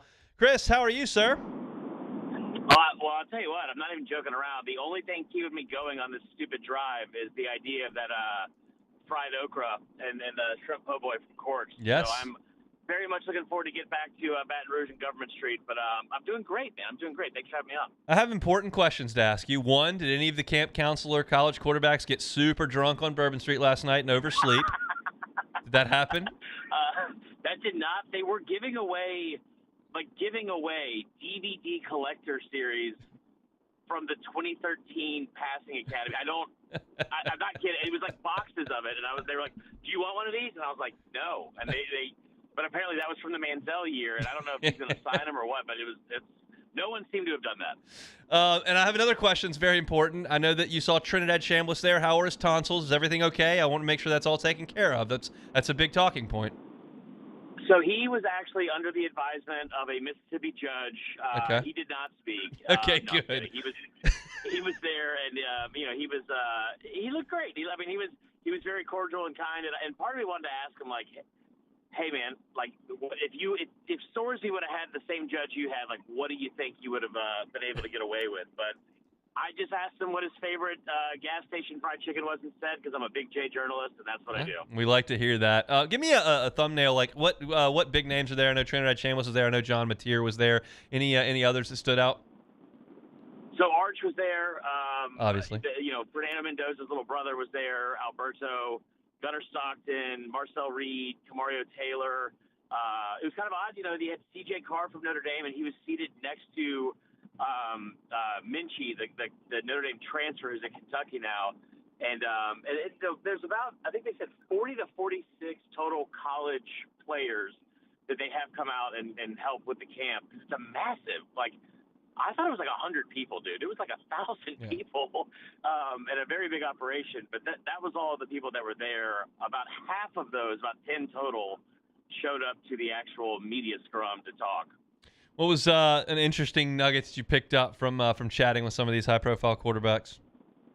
I talked a little bit. I had to ask Minchie, the Notre Dame transfer, if as an avid Pop-Tart Bowl enthusiast, if he wished that Notre Dame would have gone to Orlando last year. And I thought that was a pretty fun question, and he did not. He was still seemed to be pretty upset that Notre Dame didn't get a chance to play in the college football playoff. But I think the big thing was, Arch and Mateer kind of going through their expectations, with so much coming back in like the top 10 teams and everything that they have on the line going into this year. It was interesting to see Mateer and how much more composed he looked, getting ready for year 2 in the SEC. Give me your 30,000-foot view on Mateer. We understand last year they got a couple early wins. He got hurt, came back. They were led by their defense. I mean, the offense that I watched play against a bad LSU team with a decent defense was putrid, and then they gave away that playoff game to some team.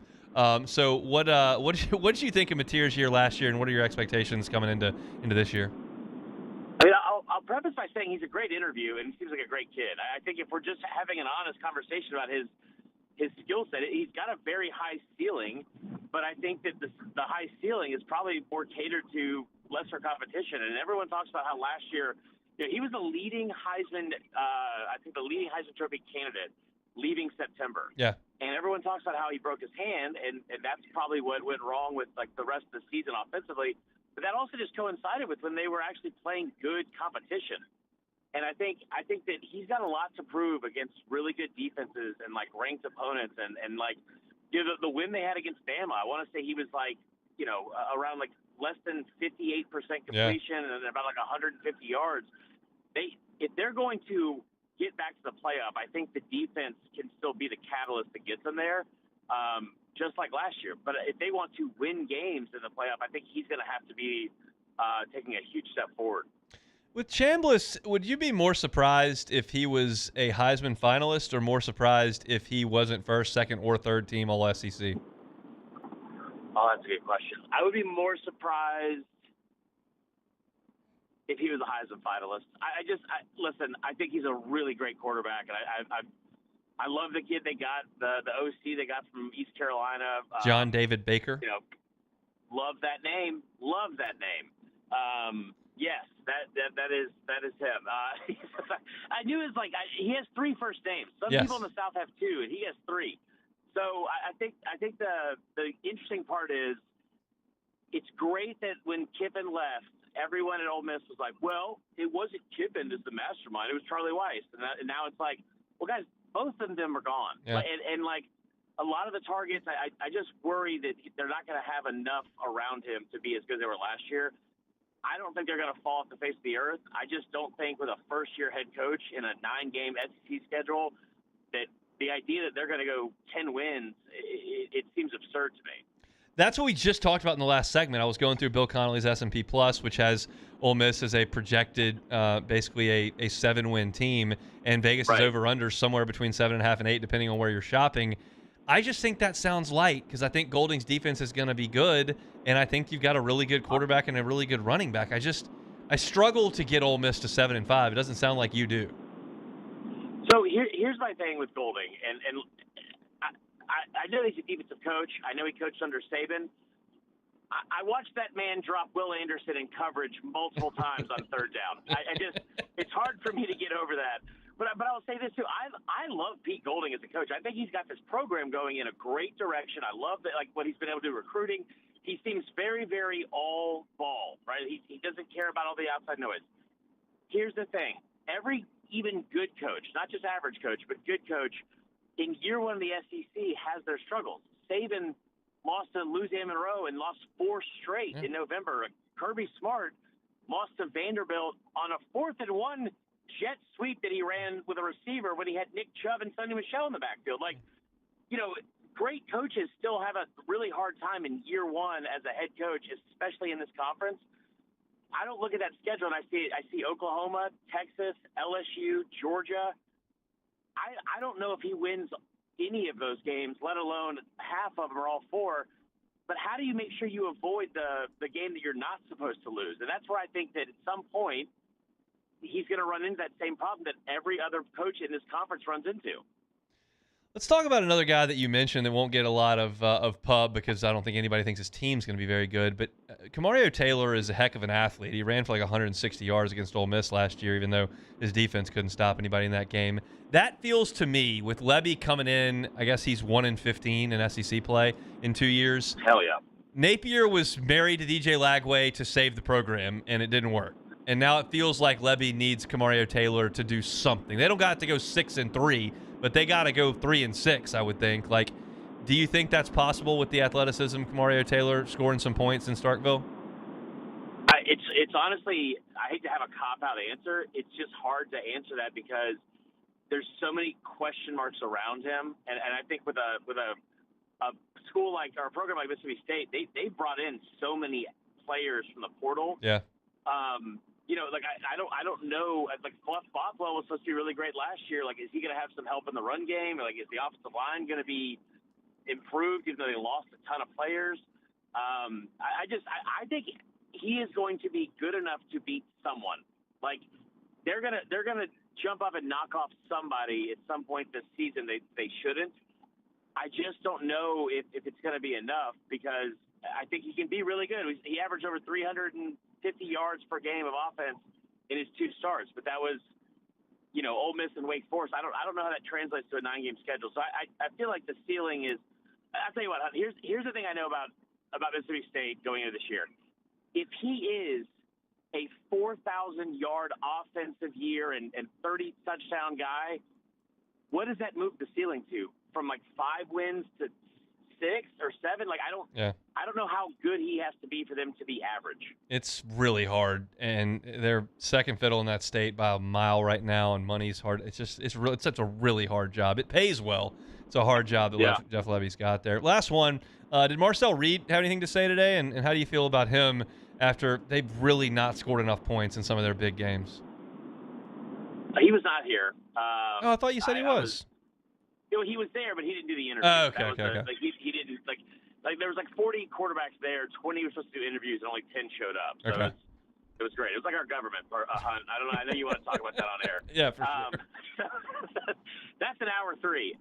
No, they have Marcel Reed's biggest issue this year, and I'm having a hard time understanding why everyone's so high on A&M. Like I was high on A&M last year, but one of the reasons why is because they had an offensive line that was the most veteran, experienced offensive line in the country, and finished the year with like 177 combined starts. You know how I feel about Trevon Baugh from South Carolina and some of the other guys that they filled this offensive line with. You got 4 new starters, and oh, by the way, you lose a first-round receiver that also was an elite punt returner. I think you're in trouble a little bit here. Like Elko is, again, what he's building is going to be great, and I think he's turned that program around a lot. But I just don't see like them being good enough and taking a huge step forward with a new offensive coordinator. They have to replace wide receiver 1, and also 4 starting offensive linemen in this league. Oh, and by the way, on the other side of the ball, Cassius Howell's gone. So I just have a hard time believing that A&M is not going to take a pretty big step back. Cohen Eccles and Tyree Adams coming to a ring ceremony at the Dixie Chicken near you, I guess. All right, Chris, be careful. Be careful coming back. Go over to Corks and get something to eat, and we appreciate it. We'll talk soon. All right, thanks, brother. Chris Marler, LouisianaSports.net. Always appreciate him for giving us a little bit of time here. And he was enjoying scenic Thibodeau, historic this time of year. Friday show is brought to you by Corks, Cajun Fried Fish, and Shrimp. When we come back, a 5-star from the state of Louisiana has committed. It's not to LSU. I'll tell you where next.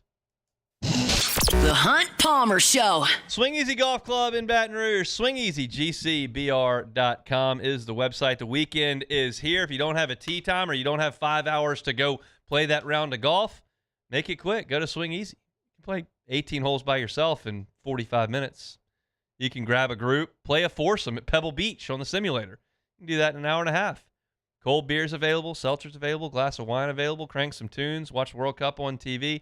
Great spot to go hang out, to go socialize, to mix golf into your plans without having to cheat the rain, without having to deal with the heat, without having to deal with the big time constraints.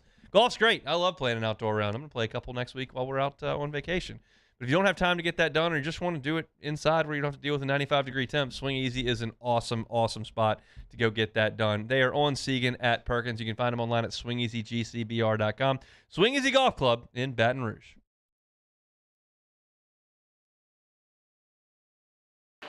When it comes to industrial construction, River Parish Contractors can do it all. Mechanical, structural, custom fabrication, specialized welding, and turnaround services. Strategically located in between Baton Rouge and New Orleans, we have the local team with the experience and commitment to safety to manage the most complex industrial projects. Period. Here's the deal. Partnering with us means your project is delivered on time, on budget, and most important, safely. River Parish Contractors, let's get building.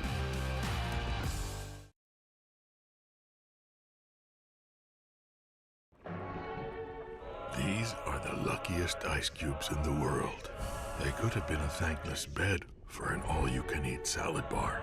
But instead, they've been called upon to cradle and cool a crisp, refreshing Dos Equis. Looks like the lucky just got luckier. Dos Equis.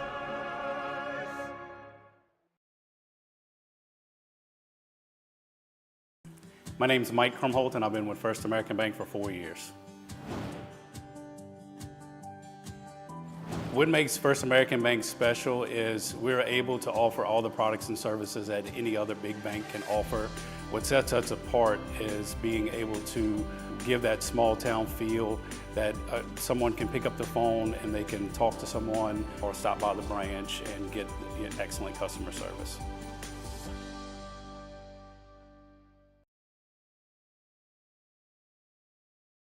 Looking for cleaner energy? Propane is energy for everyone.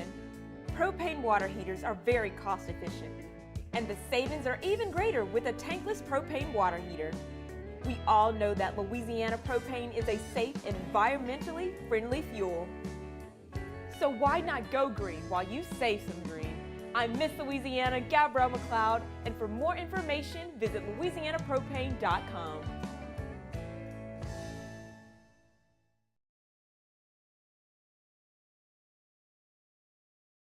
After a decade of working in private duty nursing, I know how hard it can be to find compassionate care for the ones that you love the most.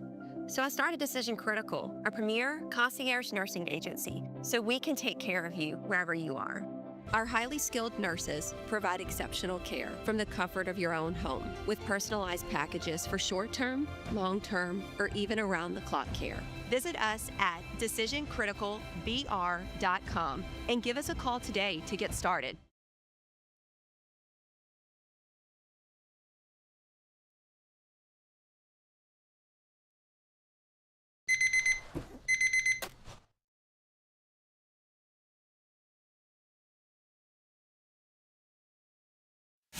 This is the Hunt Palmer Show, brought to you by Corks, Cajun fried fish and shrimp.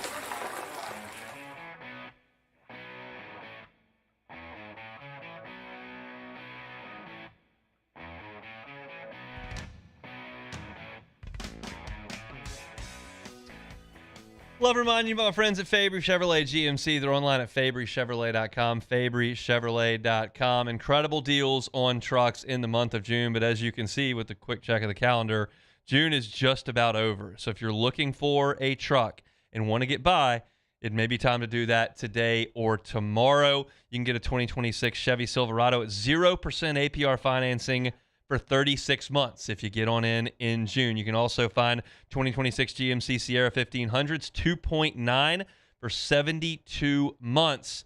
Again, it's now until the end of the month. We're already at the 26th. If you're looking for a Chevy Trailblazer, maybe a Chevy Track, you can get those for as low as $30,000. Check the inventory online. Check them online at fabrychevrolet.com. You can see every vehicle that they've got. If you're looking for a new vehicle, they're there. If you're looking for a pre-owned vehicle, they've got those as well. Maybe you're looking for a new vehicle for your family road trip. You're going to load up the whole fam and hit the road, maybe to the beach or wherever it is that you may go. Want a new car for that? Fabry Chevrolet GMC is happy to help you. 35 years in Baton Rouge for the Fabry family. Incredible customer service, wonderful reputation, great service after the sale, and an awesome inventory with great deals. Can't go wrong. Make that short drive to St. Francisville up Highway 61. Go see him at fabrychevrolet.com. All right, Albert Simeon big-time 5-star offensive line from right here in the state of Louisiana over in Lake Charles.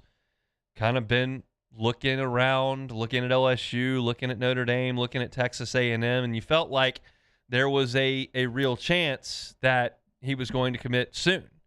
And he did today. He did not commit to LSU. He did not commit to Texas A&M. Albert Simeon has committed to Notre Dame. Now, there are mixed opinions on Simeon, and I, again, am not here to tell you and to be a scout. It's not really my forte. I'm not breaking down the film, looking at hand placement, explosiveness, projection to the next level at tackle or guard, but I can read. I can listen to those that do that for a living, and the thought on Simeon is that he was big and physical as a freshman and sophomore and got a lofty ranking and hasn't really bulked up significantly since then. So only 6'3", which is a little bit short for a tackle. And if you're talking about an interior offensive lineman, 295 pounds without a huge frame, maybe a little bit light, but clearly an exceptional athlete and a guy that the recruiting services believe is a very, very good player. He's ranked 3rd in the state of Louisiana right now by the team over at Rivals. And as you look at the in-state rankings, you look at the top 10 in Louisiana, and Easton Royal's at the top, and there's a big Longhorn next to his name. And Elijah Haven is 2nd, and there's a Crimson A next to his name. And you look at Albert Simeon, who's 3rd, and there's a Navy ND by his name. Top 3 players in the state of Louisiana are committed elsewhere.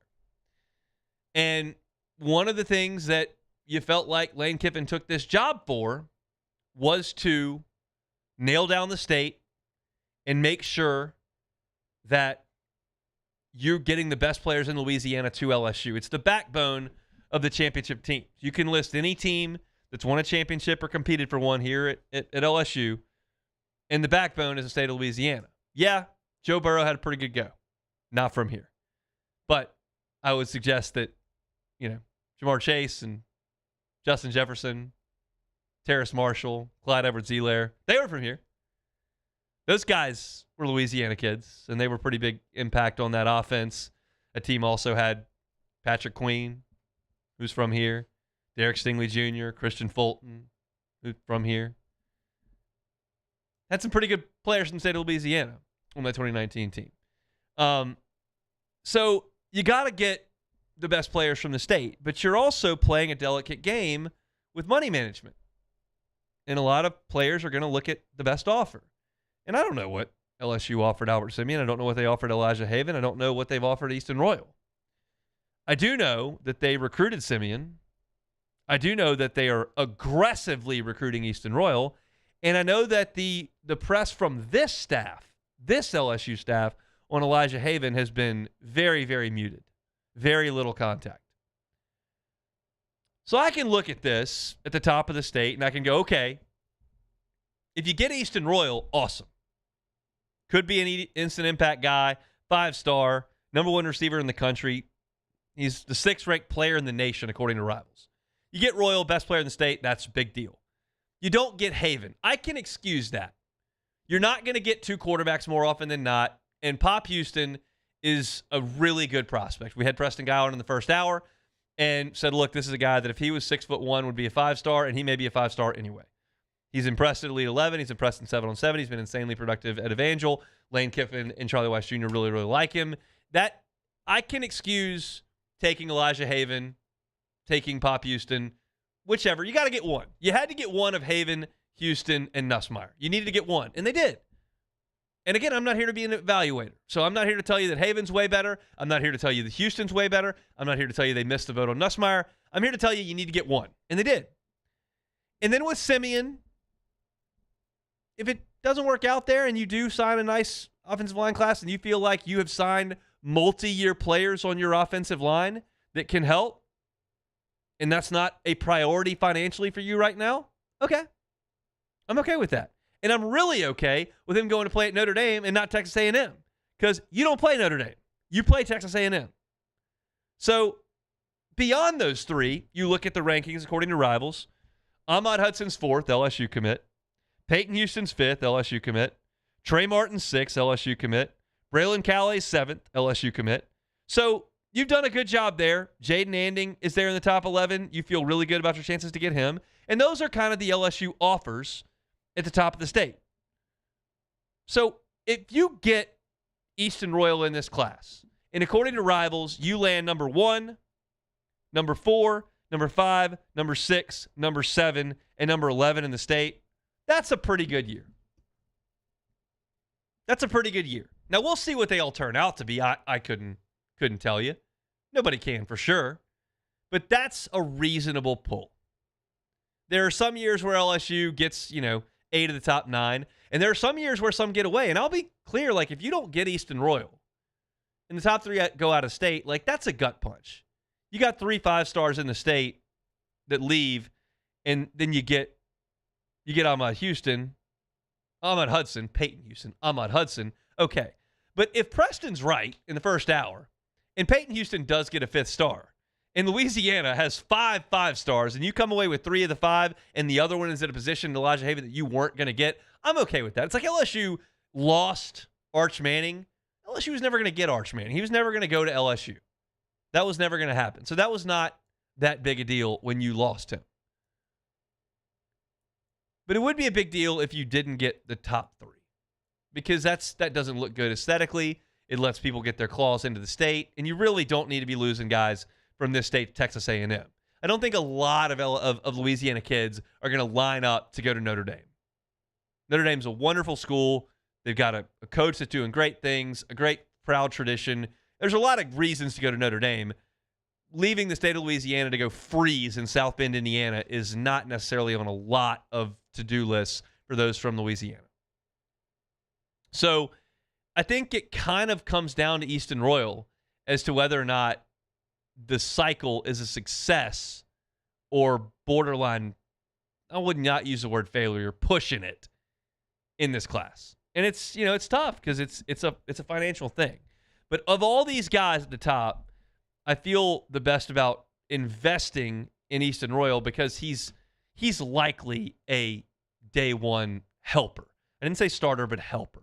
And Kiffin has said they want to sign 7 or 8 wide receivers who can play, and then make sure you got 4 or 5 guys that are ready to go. But if you can get a Louisiana kid in who can help right away, that's like Jarvis Landry and Odell Beckham and Jamar Chase and Michael Clayton, and the list goes on and on and on. But guys who are ready to go and can help you for 3 years from the state of Louisiana, you do that. And Easton Royal very much feels like that kind of player. So Albert Simeon, if you missed the beginning of this, from Sam Houston over in Lake Charles, has committed to Notre Dame, 5-star prospect. I think that's reasonably good news because it didn't sound like he was headed to LSU.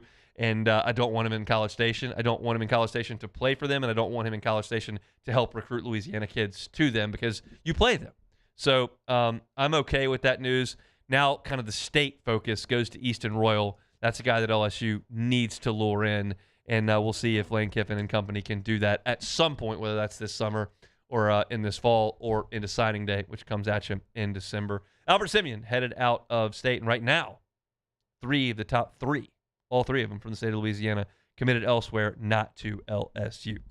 All right, we're chugging along here. We got one more order of business to finish up the show. We'll do that with a little bit of Take It or Leave It. That's coming up next. The Hunt Palmer Show. Love telling you about friends over at Auctioner. They're such an asset to our community here in Louisiana and especially in Baton Rouge as well. They're looking to keep you active, and they can do that over there with the highest level of specialized care, nationally renowned expertise, the latest equipment, and modern facilities, including that convenient walk-in orthopedic clinic at the Elite Training Complex on Burbank. You can't miss it. If you're driving by on Burbank, you'll see the 2 big football fields, the big uprights, the goalposts, and Elite right there in front of you. It's such an amazing facility. And if you've got what you deem to be a medical situation that needs attention right away, you can walk in with sprains, strains, minor dislocations, even an ACL tear. They've got on-site x-ray, and you do not need an appointment over at the Elite Training Complex on Burbank. Look, they want to take care of you fast, from the field to recovery, back to the field at Auctioner Andrews Institute.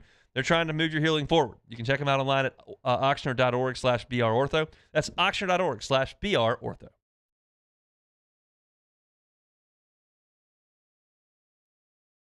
Hi, I'm Mitchell Meredith. At Locke Meredith Sean Fagan and Associates, we know each case and client are unique, and that no two cases are the same.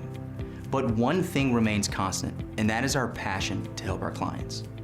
After an accident, we know your life has changed, which is why we passionately fight to make you and your family whole. Remember, whether you hire us at all, give us a call at 272-5555. We're here to serve you.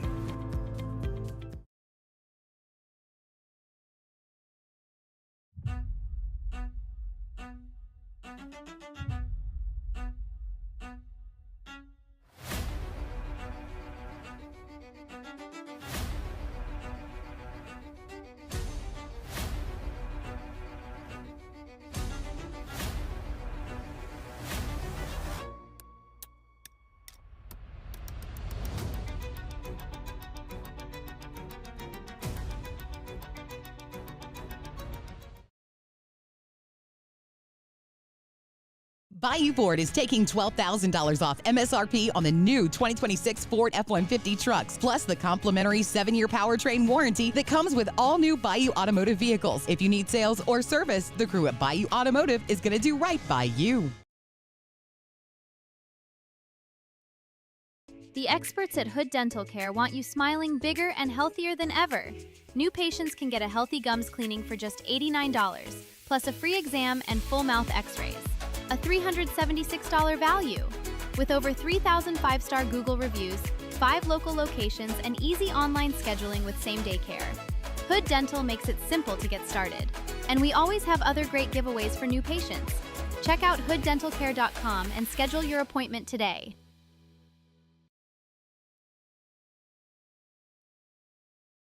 I'm Billy Schmidt, and I've been with First American Bank for 13 years. I have a passion of getting to know customers, getting to know their journeys, getting to know their stories, and being a small part of that, and just continuing that, and taking those relationships and expanding out into the community, just to make First American a household name. And people look at us and say, hey, what's special about you guys? You're part of a family.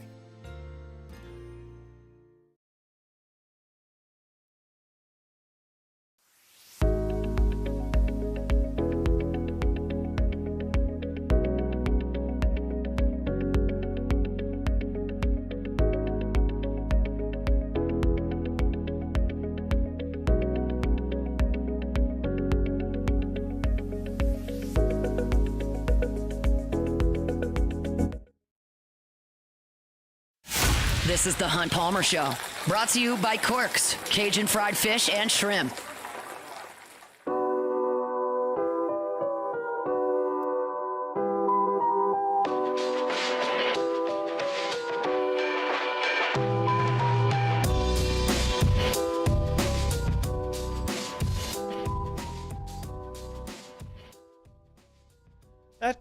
That last week before vacation, it just doesn't move very quickly. It doesn't help when one of the kiddos is sick and get a bum car that's taking you all over the place. It's just it's a long week, but it's pretty much over, Taylor. Dude, it's gone by quick for me. The weeks for me are going by quicker because we have a child on the way, and it's just happening all too quick for me. So, quick. How are we feeling about that, by the way? Dude, she's 38 weeks coming up Wednesday. That is about the end of the line. I mean, Alyssa did not make it to 38 weeks. I don't think either time. I told Victoria, I said, look, Hunt's out next week, Moscona's out next week. So if you can just clinch it or hold it in, I'm sure she really appreciated Friday, that would really. She loved that. Can't sleep, totally uncomfortable. It's 1,000 degrees outside. She's carrying a child, and you're saying, I got to work next week. So could you just give me a few days? Look, we don't work Friday. Friday, go crazy. Okay. All right. Well, that's exciting stuff. So by the time I come back, you might be a dad. It's very possible. That would be exciting stuff. It's a whole new world. I'm looking forward to hearing stories about that. I told I don't remember who was in here. I think it was Braxton maybe earlier this week that I had a 4-year-old in my bed at 3:00 in the morning the other day, and he goes, "I can't wait to hear Taylor stories about all this kind of stuff." It's like, well, it's a change in scheduling when they show up. What time do you usually get up on a Saturday? Ooh, Saturday? I mean, I'm up pretty early because I wake up at 5 a.m. every morning. Correct. So, I mean, I don't know, 7:30. Okay, you'll be all right. There are some folks, present company excluded, that may sleep till 9, 10 o'clock in some situations. Those days are dwindling for you in a big, big way, but I guess you don't actually do that, so that's a good thing. Let's do some Take It or Leave It. Take it or leave it. Take it or leave it. Today's hottest stories in sports, news, and sometimes even Hunt's life. The question is, will he take them or leave them? All right, the New York Mets fans chanted Pete Alonso's name this week as the club was swept by Hunt Palmer's Chicago Cubs. True. The Mets let Alonso walk this offseason, and they have the second worst first base OPS in the majors this season. Chanting to embarrass the front office. Take it or leave it. I mean, I need to stay consistent. I'll say leave it. Leave it alone. Because I'm said like you can't boo and you need to support your team and not do stuff like that. I'll admit, I was watching the game. It was kind of funny. Like, the Mets have spent so much money. Steve Cohen said, we're going to win. We're spending all this cash. They went and got Lindor. They got Soto. Gone and get these high-priced free agent pitchers, and they are absolutely atrocious. The Cubs played them 7 times this year. The Cubs have no pitchers. The Cubs went 7-0 against the Mets. The Mets are atrocious, and their fan base is not happy about it. And I think it's funny because they have no first base help at all. Alonso's hitting bombs for the Orioles, and their fan base is chanting for Pete Alonso, who does not play for them anymore. It's not a good time to be David Stearns, the GM of the Mets currently. All right, Hunt. Joey Bosa, no free agent visits this offseason. Okay. Looks like he could maybe hang it up. A lot of people thought he could go to the Niners with his brother Nick, but Nick said, yeah, I think he's working on his golf game right now, not thinking too much about football. Obviously, Bosa's dealt with a lot of injuries, but he's made $156 million in his NFL career, making enough money to retire at 30. Take it or leave it. I will take that. I've said this many times. My last day of work will be when I don't need any more money. That's the end of the line. So if I win the Powerball next week, I don't think I'll be playing next week. If I win the Powerball, that's actually not. I shouldn't say that. That's not true because I've said on the air, if I did win the Powerball, I would work here within reason until Matt adequately filled my positions. I would do that because I like my job, but it would not be much beyond that because I don't need a sense of purpose if I've got $300 million or whatever it is. My purpose is making birdies. Yeah, I'm good. That would be my purpose. My purpose would be going to Cabo, eating a few steaks. That would be my purpose. I'm good on that. $156 million over 10 years. Yeah. I think I could manage that. The CFL, Brendan Sorsby will not be a Hamilton Tiger Cat because they have said that he is not allowed to play. Has Sorsby started his last game as a quarterback? Take it or leave it. I'll leave it. They got enough stupid spring and summer leagues. That The fan control football he'll still a find thing? somewhere to go play quarterback. I think that he'll get a chance in the NFL next year, but the thing is, if he gets a chance in the NFL, that does not guarantee a start. You go find a spot on the practice squad somewhere, like you're not starting a game. So it may have to come in one of those goofy leagues. Trivia question. Name Shreveport's CFL team. Oh, I can't. Go on. I can't. Jake's told me this We before. were season ticket holders. The Palmer family. Can't do it. The Shreveport Pirates. Obviously. They had some gaudy uniforms. They were silver, purple, orange, and black. Ooh. It was an eccentric look. Billy Joe Tolliver, quarterback of the Shreveport Pirates. I still remember the Saskatchewan Roughriders, Hamilton Tiger Cats.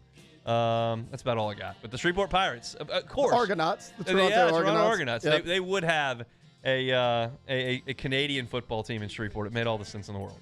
The Ottawa Red Blacks. What do you think their two primary colors are? Red and black. You would be correct. You nailed it. I thought there was a trick question there. The red black. That's there's a team that's rugby that's the All Blacks. Yeah, like they're called the All Blacks. Yeah, and that's a team that Joe Madden studied very closely because they win all the time. And he wanted to study what they were doing, and then he took that to the Cubs, who won, which is good. All right, real quick. A manager of a Domino's in Virginia entered the world's fastest pizza maker contest. Well, he set a world record, 3 large pies, 31.2 seconds, making him the fastest in this competition. You could take this guy on, take it or leave it. Leave it. We've got a pizza stone at the house. We use it. We love to make our own pizzas.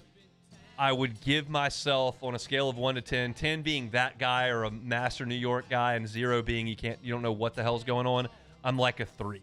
Like I've baked the pizza into the stone because I didn't use flour one time on the deal. Sometimes it doesn't slide off the pizza leaf properly, and it kind of gets all pudgy on there. I'm just not great at it, and I get very frustrated when I'm trying to put it on the stone in the 500-degree oven and it doesn't quite come out right. We like to do it, and we did it like 3 weeks ago, and it didn't go perfect. I'm annoyed by the fact that I'm not better than I am because we've made 20 pizzas over the last 5 years, and I'm not a great pizza maker. It's just it's a real bummer. I can't make anything, so you're ahead of me. I am ahead of you. I can make some things. I'm in charge of one night of dinner at the beach. We're going enchiladas. I'm going some chicken enchiladas, some beef enchiladas. Okay, love Excited that. about that. Going to be delicious. All right, that's it for Take It or Leave. That's it for Take It or Leave. We'll see what my sister comes up with for her night. I think Mom's in charge of the rest, and then there's some takeout involved. We'll see. But I'll be at the beach all next week and very much looking forward to that. Taylor's going to fill in and get you through the first week of July, and then I'll be back in action. We'll have a couple weeks, and then we'll be SEC Media Days. So inching toward the middle and back end of summer, but I'll be out next week and looking forward to that. You can still read some stuff at louisianasports.net, but I'll be down in the beach with family and looking forward to that. If you're looking to catch the show and missed it live, you can catch it on demand. Search Hunt Palmer Show, subscribe to it. Talk to some LSU football recruiting with Preston Guy. Didn't talk any Saints today, but you can find our Saints content at Hunt on Saints.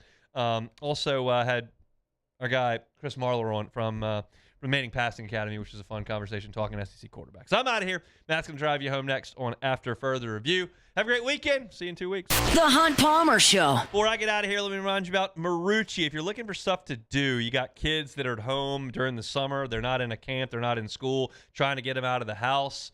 Take them to Marucci. Become a member at Marucci. It's an awesome, awesome spot. And if you become a member, you got access to the hitter's house. That's where you can use your key card access, go in there 24/7 and take hacks. So whether it's raining outside, it's 150 degrees outside, it's after work, it's gotten dark, you can go in, the youth athlete in your family, the youth softball player, youth baseball player, can take some cuts at the hitter's house. They can also work on their pitching. They got mounds in there as well. So it's a great time to continue to work on your game. Some travel ball is obviously still going on here during the summer, but maybe some of those spring seasons have wrapped up and your son or daughter wants to continue to work on his or her game. You can do it over at Marucci at the hitter's house.